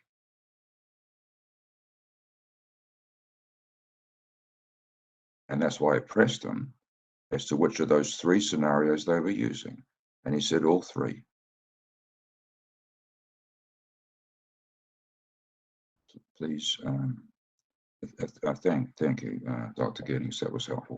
I don't know if Craig or any of the labs want to speak to their understanding of that. If that specific question is this the total 99% HPD incorporating all of it, or is it specific? Well, to when this we issue? were, when the way that we look at it is that the HPD calculation is encompassing all of the levels of conservatism that Dr. Ware just spoke about. So the allele frequency, theta, and then the Mtmc uncertainty. And that 99% lower bound was including those levels of conservatism. But when we got the notice, they were referring to the Mcmc uncertainty. So that's what we took it to mean, that it was referring to the 99% lower bound of the Mcmc uncertainty. And so even though that was one aspect of that HPD, since that uncertainty wasn't giving the 99% desired coverage, that's why we went ahead and updated the language. But based on Dr. Ware's question, I think that may be a better question for Dr. Buckleton as to whether I think it is, but I've got to say very strongly that's the total package that counts. It's no good focusing. It's misleading to focus on one aspect, because I think that's not stating the validity of the overall method. So I think it's unfortunate that we've got this confusion. This is Ken. I was wondering how this relates to the value of 1.7 that was a measure of uncertainty that Dr. Buckleton was talking about. I interpreted that to be a factor in the likelihood ratio.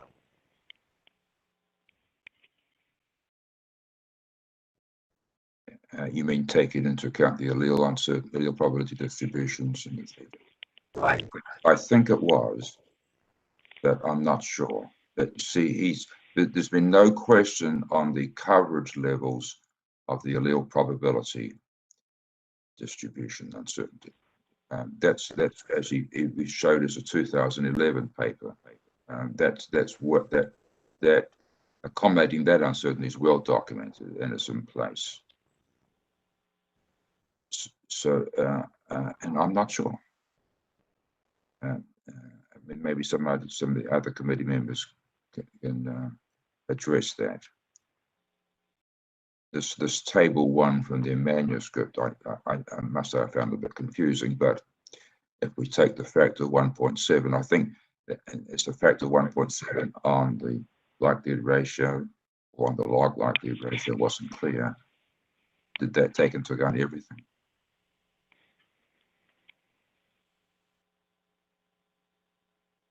It's unfortunate that Dr. Buckleton isn't here right now to answer that question.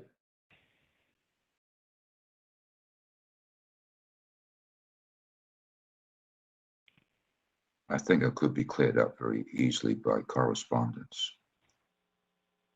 So I enjoyed Dr. Buckleton's presentation. I think he's been helpful. But I think there remains some confusion. I don't think the labs, well, I had just heard, I don't think they have, I might be wrong, but I think there's some confusion among the labs about what's actually they've been told.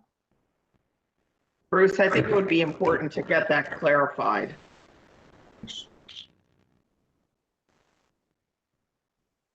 Well, no, I mean, I guess the worst case to the response is just that they've removed that 99% number from their information that they're giving out, right? So would you think it's important to still include that number?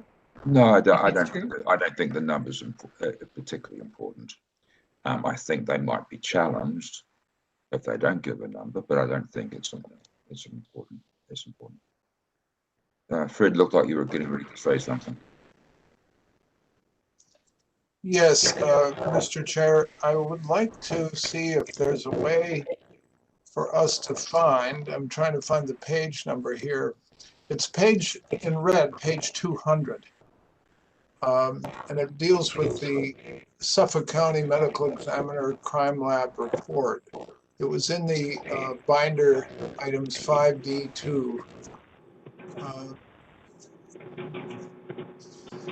Because it relates to a different problem I have with how labs, not picking on New York necessarily, but in general. And when everyone gets to page 200 in red, I'm there, Fred. What we're looking at. Amanda, everyone else there?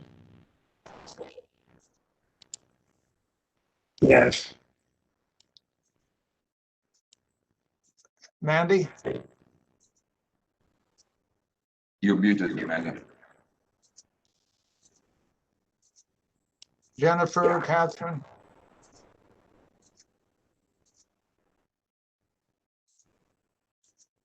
Fred, I'm there. Okay, so first of all, I'll say with all due respect to Swigdam, I actively disagree with their recommendation of using a verbal scale to help the finders of fact, whether it's a judge or a jury, understand LRs. And this table, displays quite nicely my angst about this. I don't know the difference between limited and strong on either side of an LR of 1 here, where a LR of 99 is limited support and an LR of 100 is moderate support. These cutoffs are arbitrary and capricious, in my opinion. I think they're much worse than that. They take no account of the number of loci, for example. Exactly. So I have a general angst, and I'm trying to be as thoughtful as I can in how I say this. I don't know what a jury understands the word limited support or moderate support or strong support or very strong support. These words have never been tested properly by psychologists to see what juries think and believe it means. I don't know what it means, and I think about these things numerically all the time. And I would rather see labs embrace an idea where on a x-axis, you see the actual LR that was computed in the instant case, along with the other values of LR that have been calculated in their validation studies, where they show the true knowns, the true contributors, so-called contributors to a 2, 3, 4, 5 person mixture, whatever the case may be, along with, and where their LRs show in their known ground truth validation studies, along with the LRs of the individuals who were not in the mixture, or who were falsely implicated potentially as being in a mixture or potentially in a mixture.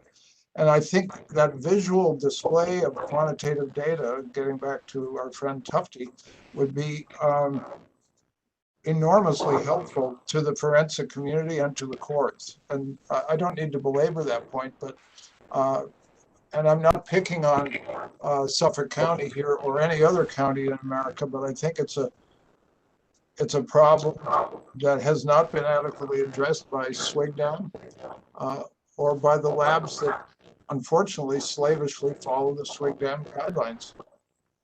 That's all I want to say. Yeah, thank you, Fred. I think those are valid points. Maybe take us a little bit further away from our immediate issues. But I think.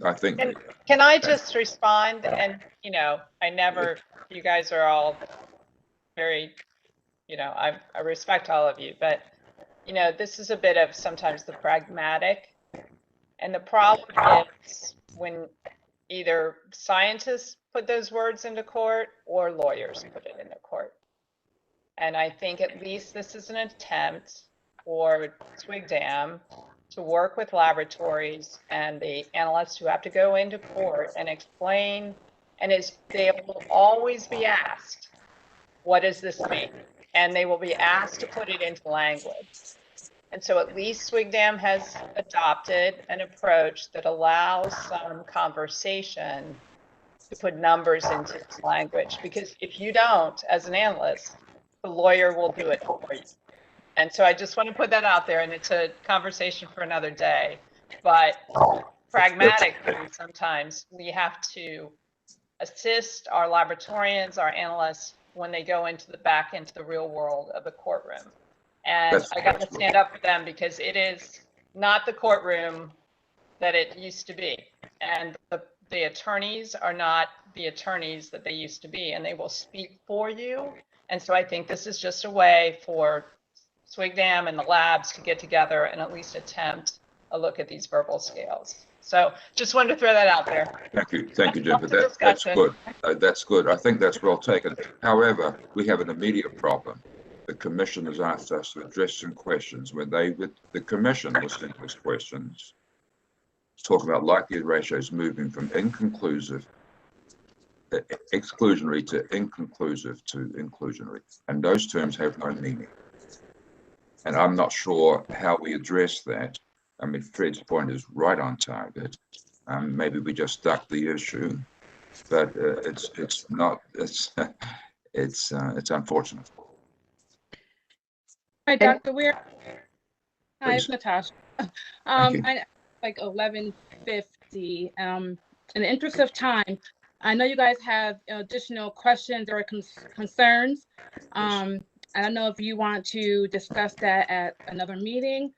But my question is, for what was the topic for today, all the questions posed by Mr. Loftus addressed by ESR? Bruce, I have one that's on red page 123. And it's lines, it's red 123, and it's lines 263 to 274. Give us a minute.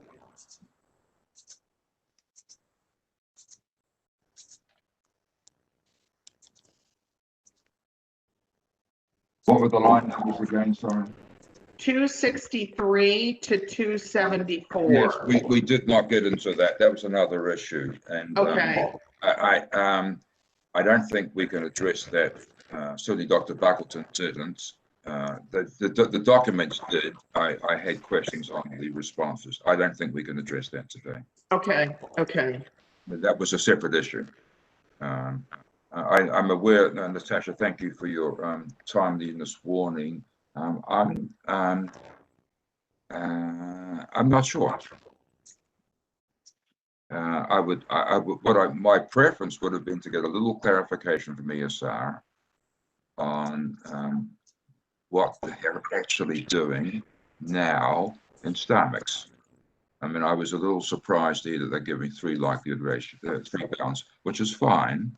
If that's the case, then I think we can put this matter to rest.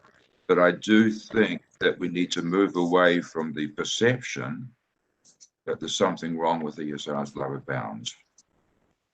I don't think the overall one is misleading at all. But I would like that clarified. I don't know what other, but I'm willing to listen to other points of view on that.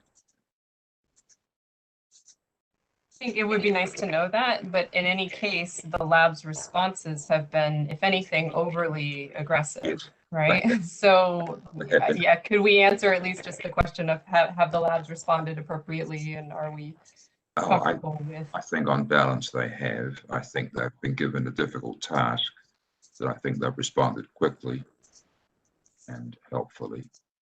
I think providing, you know, I would hope they would give the likelihood ratio as well as a bound. I guess that's their decision. Yeah, I just wanted to add, I thought the labs really stepped up, and I appreciated all their presentations and the coordination of it. I thought it was well done. Yes, it was. Does anybody else share my unease with the bigger question about the coverage of bounds on likelihood ratios as reported by my stomachs? Is it clear to everybody what's going on? Not clear, and it would, but do we need to? It would be nice to know that, but can we still respond to the question that we've been asked before we know that, or do we need to wait to respond? I don't know. I feel. I mean, first I feel to be under undue pressure. That's probably because I wasn't here for the February meeting. But the two manuscripts we have, I think, the second one I only got this week, and it struck me as being a departure, more of an emphasis on the theta correction, which is important, and I think it was a good manuscript, but it's new.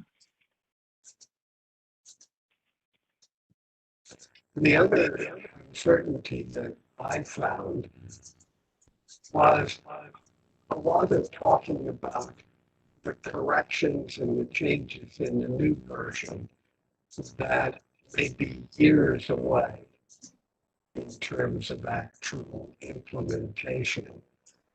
And I, for one, have never actually seen a star mix report.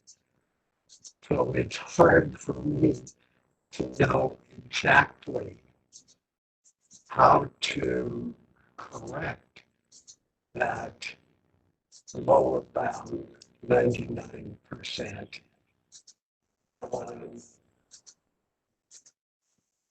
We're talking about conservative estimates, and I'm not sure the lower bound is very important.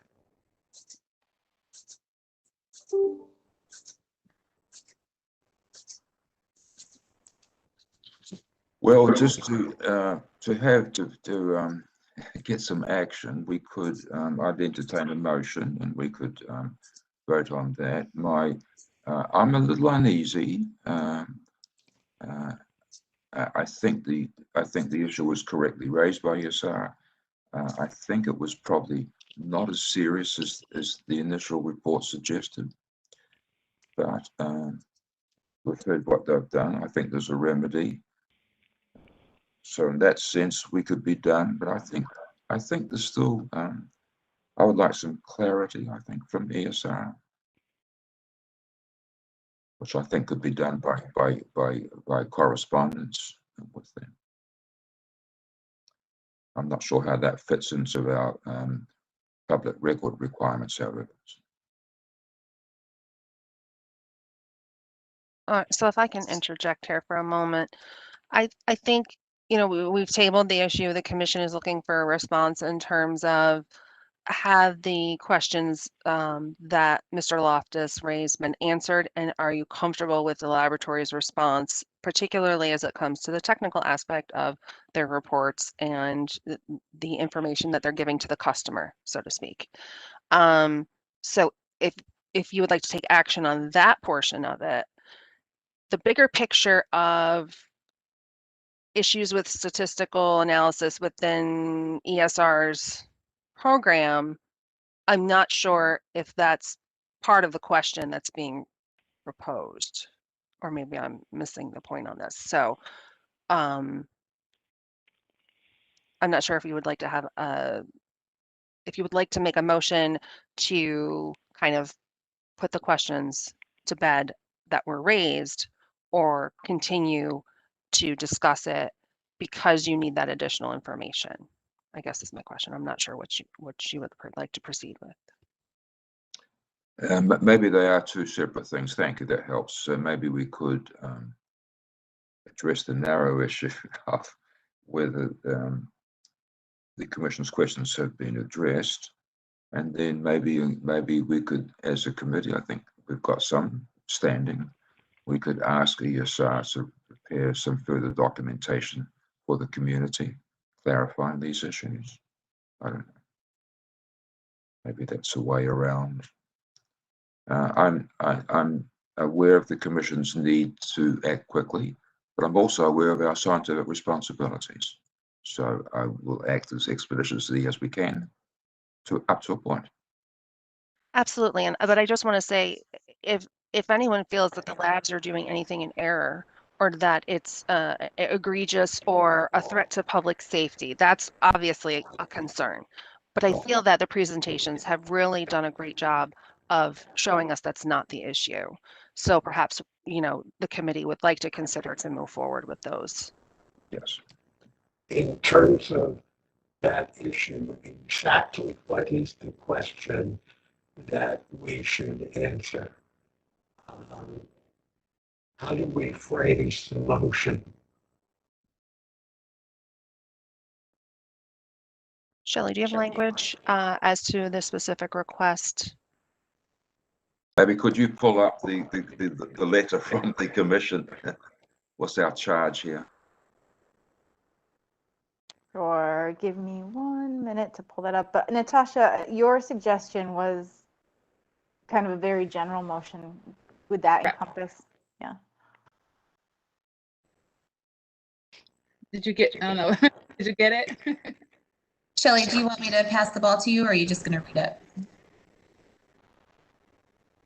The notes that I have of what Natasha said was that the labs responded appropriately, asking, did the labs respond appropriately, and are you comfortable with their response and moving forward with using StarMix? Yeah. So I guess the question is, do you need to review the Loftus letter again? I don't know. No, I'd like to see the letter from the Commission asking us, was that simply the Loftus letter? Yes, they referred you to the Loftus letter. So the letter from the Commission said, please review this letter from Mr. Loftus and respond appropriately. Yeah. Well, we haven't even considered half of, one issue in the letter. We haven't considered that at all today. Pointed out. So can we limit the scope of the response? I think we could. On the issue. So there are two issues. One is the coverage of lower bounds on likelihood ratios. And the second issue was on the discrepancy between likelihood ratios and lower bounds for rare alleles, which may or may not have dropped in. And I think there's, just as an aside, I think there's a remedy for that. They could have avoided that issue by using the theta, because that acts as a lower bound on the allele frequency, and there are not rare alleles to worry about. So I think there was an opportunity there to make a very simple fix. However, we didn't talk about that, and we didn't ask Dr. Parkerson, so that would be not fair. So on the issue of the coverage of lower bounds on likelihood ratios, from what I hear, the StarMix software provides a lower bound, which is acting conservative. There is one aspect of it which appears not to have nominal coverage, but I think in aggregate that is, if you like, compensated by the other aspects. Now, if somebody thinks differently, please, this would be a good time to say it. We could seek confirmation from Dr. Buckleton that I've interpreted what he said correctly.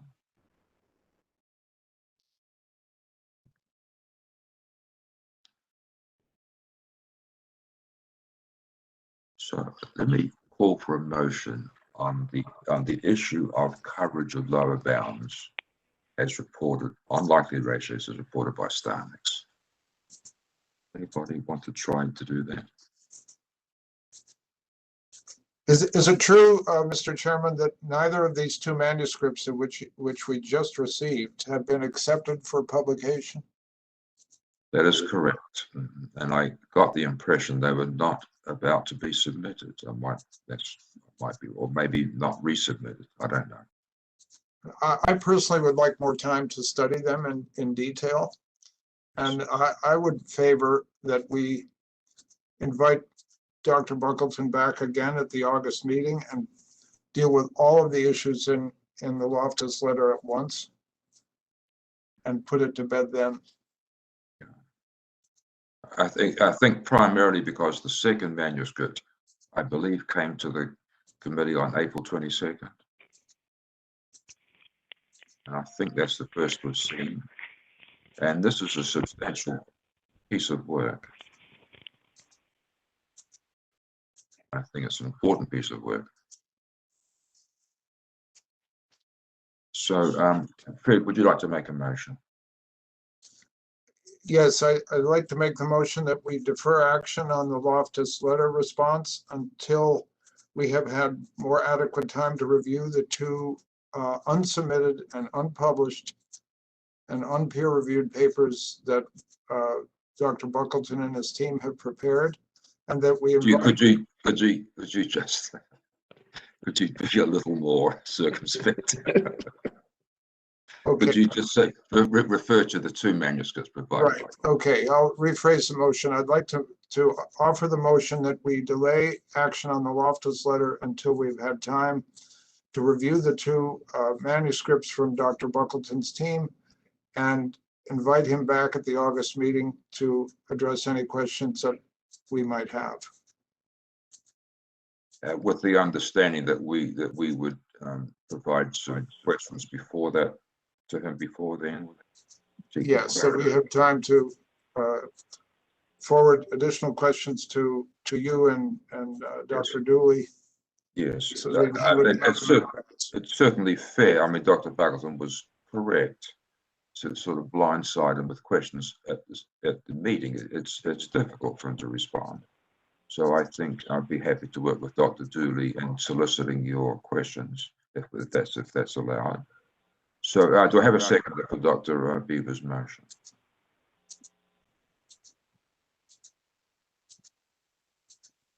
I'll second it, and can I just add maybe a suggestion or a clarification to that? Is it possible to work in some smaller groups? I know we can't, not as a commission, but to kind of maybe go through each one of those questions. There are a lot of questions to make sure that they're all addressed. I don't know. You'll have to be advised. We'll have to be advised by Jill and Natasha. Is that an appropriate action? Can we do that? That would certainly help. But, look into that, only because I'm thinking, because one side of me is saying it's okay because you're not going to be together, but then the other side of me is saying no because you're making decisions of what the questions are going to be. Okay, sure, got it. So, yeah, it is difficult to act on deep issues in a brief 2-hour meeting without discussion. I mean, that's contrary to how science operates. Now, I understand that we're not acting as scientists as much as a committee of a commission. I understand the constraints, but I would certainly urge the commission to allow us to exchange emails to formulate questions. I mean, if you had your own separate questions, that'd be different, but it's to come together and say questions posed. Well, I think separate questions is fine. Yeah. I think that would be fine. And then we could just simply submit them separately to Dr. Dooley. So there's no suggestion of discussion about them. I think it's not optimal, but I think it can do that. Can I also make a recommendation or just a suggestion that because this topic is so lengthy and involved, and because we are in a virtual environment, it would be much easier to get an additional meeting on the books if everyone's schedule allowed before the August meeting, so that we can address the issue and be done. And then perhaps even have a recommendation before the next commission meeting, although that timing is quite tight. So I'd be happy to do that. I think even this morning clarified some of the issues. I'm certainly happy to do that. Just a meeting focused on these questions. I'm happy to do that at your convenience. Other committee members, how do they feel? Natasha, would they have to make a motion, Natasha, for that, or how would we proceed? Obviously, our office can make that happen. The motion for, I'm sorry, I was reading my text message from someone from the meeting. I'm sorry, what was the question? So what I had suggested was because the topic is so lengthy and in-depth, perhaps an additional meeting prior to August would be helpful to address the questions and to put the issue to bed. Would they need to make a motion to do that? And obviously our office can facilitate that. Being virtual environment, it's much easier. It would just be a schedule coordination at this point. Well, I'll have me talk about the bylaws. For a special meeting, we have to follow certain procedures. So even if you make the motion, you still may not be able to do it unless you meet those certain requirements anyway. So we could always just wait and see. You don't have to make the motion now. Okay. So we have a motion on the floor from Dr. Beaver asking to move that we defer a response to the commission pending discussion and clarification of the 2 ESR manuscripts, with the understanding that the committee members individually will formulate questions for Dr. Buckleton. Be provided to him sufficiently in advance of the next meeting. And at that time, the committee expects to be able to reach a final resolution. And I think so. That was I understand that was the motion, Fred. Is that the gist of it? Yes. I'll second that motion. Yes, thank you, Dr. Souza. Thank you. Yes. Any further discussion on that? So just to clarify, so we can't move to hold another meeting before the next meeting until we know if this qualifies, but then how would we even vote on that if we end this meeting without having decided that? Right, I'm trying to find, trying to find the bylaw. There's like procedures. I know if like certain councils, it's upon request of like members, you can do a special meeting. If not, you don't really need to vote to do it. Okay. Yeah, so I'm gonna pull it up. I would be a lot more comfortable with this tabling it for 3 months if I knew that we could do that. Yes, I think we all would. You know, just in case we don't be able to meet the requirements of it, you can still do it. It's not a requirement to do it, but yeah, you can still make the motion. Yeah, and I would like to meet relatively soon because this is all not fresh in our mind, and yeah, I want to give Dr. Buckleton time to think about it and think through it. Certainly, I don't. And I think there's some urgency there for the labs with all of the actions they've taken, and I wouldn't want to give the impression that a lot of the actions they've taken have been inappropriate. No, not at all. I think the labs have been very responsive. Yeah, and the question set is just so large. I mean, it's a large question set, so covering a lot of things. Along those lines, is there urgency that we say what the labs are doing is perfectly acceptable? Because we can say that without tabling, table the larger discussion. I think we could actually. I believe that motion was already made. I believe that was already said in the previous letter to the commission that the laboratories could continue to use, but you were going to discuss it further at the next meeting. That was the previous correspondence to the commission. Okay. Okay. Okay, so we're covered on that. So certainly, I don't think we want to stop the labs because I think they're doing very well. All right, so any further discussion on this motion for deferral answering the commission, pending discussion of the manuscripts? All right, so let me, my vote will be aye. So Dr. Beaver. Fred Beaver, aye. Thank you. Dr. Kidd. Kidd, aye. Dr. Souza. Amanda Souza, aye. Thank you. Dr. Smith. Jennifer Smith, aye. Thank you. Dr. Gibbons. Catherine Gettings, aye. Thank you. So that motion passed unanimously. So so what will we actually do? I ask you quickly in the next week, if possible, formulate some questions that you would like Dr. Buckleton to answer and send them to Dr. Dooley. I'll do the same, and in an ideal world, we might meet with them again, say, in a month's time. If it's not an ideal world, we'll have to wait till August. But I think that everybody would be anxious to finish the discussion.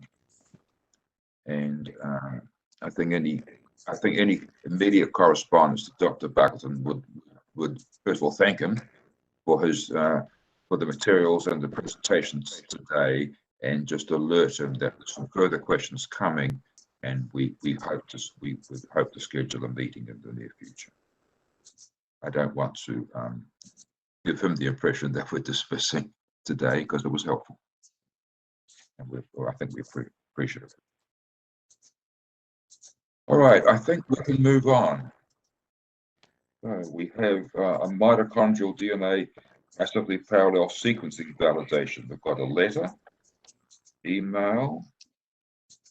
At the February meeting, the subcommittee considered a validation of mitochondrial DNA massively parallel sequencing by New York City of the Chief Medical Examiner, Department of Forensic Biology, and issued a binding recommendation to the Commission. The Commission has sent the binding recommendation back to the subcommittee because the laboratory has issued updated documents. It's my understanding that we are to review these documents and determine if the changes are merely clerical. My impression was that they're merely clerical. Has anybody got other thoughts? Would someone like to make a motion that we reissue our binding recommendation to the Commission on the mitochondria? Okay, if we can ask the lab, so it looks like two different instruments might have been mixed up, or like two instruments were used in the validation, but they were written as one was used instead of the other consistently throughout. And if I could just understand if that's what happened. Sure. Do we still have Jonathan, Cooey, Craig, and Mark available just to answer? Yes, this is Jonathan Q from OCME. Thank you for allowing me to speak to you again. Yes, that is essentially what has occurred. We had the serial numbers referenced correctly on the majority of the experiments, and on those we had simply switched the model name of the MySeq machine with regards to the serial numbers. Thank you. Thank you. So can we call that a clerical error, for want of a better word? And is that something that we should have caught when we were reviewing that? I don't recall even seeing serial numbers. I don't think so. Okay. The two instruments can be used interchangeably. It was a MySeq and a MySeq FGX, but when you're doing mito analysis, you could use them interchangeably. I mean, OCME can correct me if I'm wrong, but that would be my understanding. No, that's correct. That is what our experiments showed, where that the two instruments are functionally interchangeable. And that to answer Dr. Souza's question, this is Craig. That wouldn't have been something you would have caught because it was our mistake. We just flipped the labeling at all, so it wouldn't have been something that you would have caught. You're off the hook, Dr. Souza. Do I have a motion that we reissue our binding recommendation to the Commission? I move that we reissue our binding recommendation to the Commission regarding the acceptance of the validation. I couldn't hear you were speaking, sorry. Who said Sorry. that? I move that we reissue our binding Oh, recommendation. thank you, Dr. Giddings. Thank you. I'll second. Reading. Dr. Kidd seconded. Further discussion? No. I'll call upon your vote. My vote is aye. Dr. Beaver? Fred Bieber, aye. Dr. Kidd? Aye. Thank you, Dr. Souza. Dr. Souza, aye. Thank you, Dr. Smith. Jennifer Smith, aye. Thank you, Dr. Giddings. Catherine Giddings, aye. Motion passes. Thank you. Thank you. So we have some laboratory disclosures from the New York State Police Crime Lab. Dr. Ware? Yes. Sorry to interrupt. I Sure. found that in the bylaws regarding the special meeting. So Yes. it can be called by the chairperson of the subcommittee or the chairperson of the commission, or upon written request of 4 members of the subcommittee. Okay. So we're good. We'll be fine. I think we have agreement that I can ask Dr. Dooley to help us set up a meeting. Thank you. That's very helpful. Thank you. And I think soon. I don't know what soon means. A month from now, maybe. Give us a week to formulate questions. Dr. Buckleton, 2 weeks to formulate and send us. It'd be nice to imagine him sending us answers back a week before. So about a month. Thank you. think that's good. All right. So this is for informational purposes on the New York State Crime Lab random retesting of a serological slide that gave different results. The lab's conducting a root cause analysis to determine if there are causal factors. We've got available to speak to people from the lab. Would they like to join us and just bring us up to speed on that? Julie Bizzichetti or Rasketic?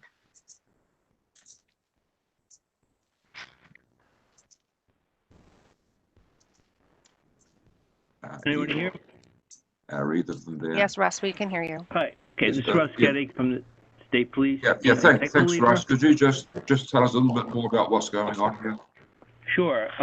There was a retest that was done on a serology, it was a combined serology DNA case, and the retest analyst discovered one sperm on a slide made from one of the sexual assault kit, and it did not correspond to the original analyst's results.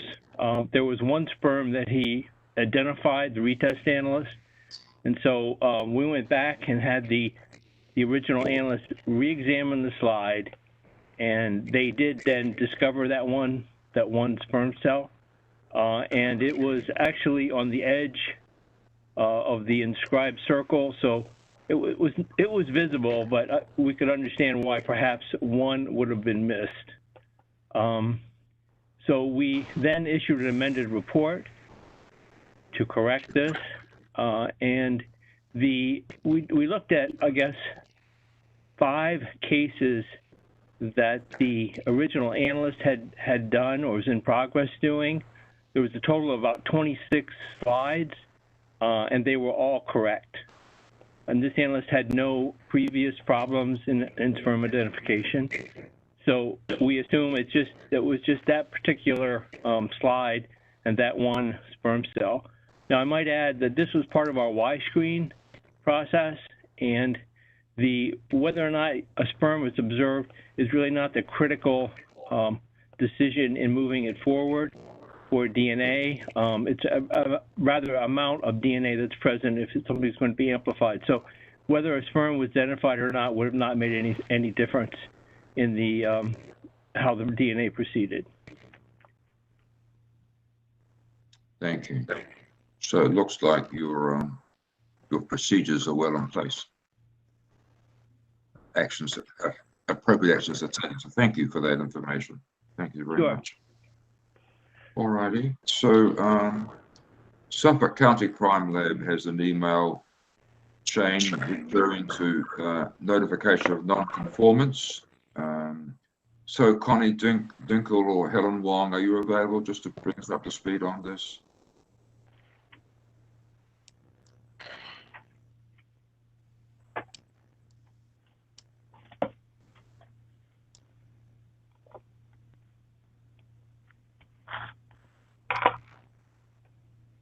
Hello, it's Connie. Can you hear me?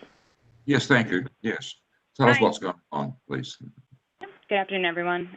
So this was just a notification. What initially started as what we thought was just a corrected report because of wording turned into a little bit more of a thorough investigation on the technical review process, because we obviously had a report that went out where the wording was inconsistent from the notes to the final report. So we were concerned that maybe the technical review process was failing. Helen opened up a further investigation, and then we discovered additional reports where the technical review had missed some translation.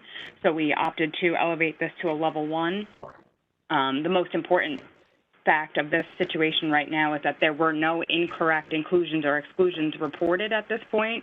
It seems to be just that we are transcribing things incorrectly in some instances, or we're leaving out sentences that involve potential dispositions, or the statement about inclusions for YSTR. So we are still currently investigating this. We have 4 potential root causes, and we are in the process of interviewing all of our analysts to determine where we can kind of free up their time a little bit to help them make this transition a little bit smoother from the report, from the data to the report. And then we want to obviously ensure as we move forward that there are no issues with the actual data. But at this point, Helen has determined that we are not having any issues with our data or the interpretation of the data. Thank you. And will you be able to give us an update when you've finished finish your investigation? So, thank you. Absolutely, yes. Any questions from the committee? Well, thank you very much, Connie. Appreciate that. Sure thing. Have a great day. So I think at this point, the next item is an executive session. So I have a motion to go into executive session to discuss matters relating to current investigation or matters that may lead to an appointment, promotion, demotion, discipline, or suspension of a particular person. Do I have such a motion? Bruce, I'll make a motion to go into executive session. Thank you. I just want to add where you asked what soon meant when we were going to meet next time.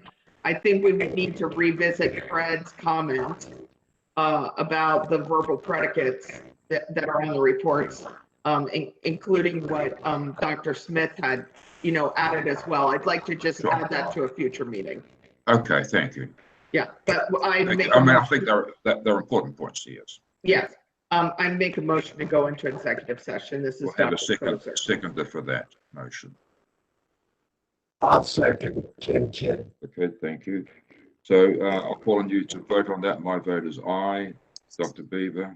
Fred Beaver, aye. Dr. Gettings. Aye. Catherine Gettings. Dr. Smith, thank you. Dr. Smith. Jennifer Smith, aye. Thank you. Dr. Kidd. Ken, aye. Thank you. And Dr. Souza. Amanda Souza, aye. Thank you. So the motion passes. So Jill will tell us what happens next. Okay, so at this point, if you are not a subcommittee member or staff member, you will be expelled from the virtual meeting and the streaming is going to be paused and the streaming will resume once we come back from executive session. So for right now, everyone is going to mute and Jackie's going to take us off live stream and inform us when we can return back for executive session.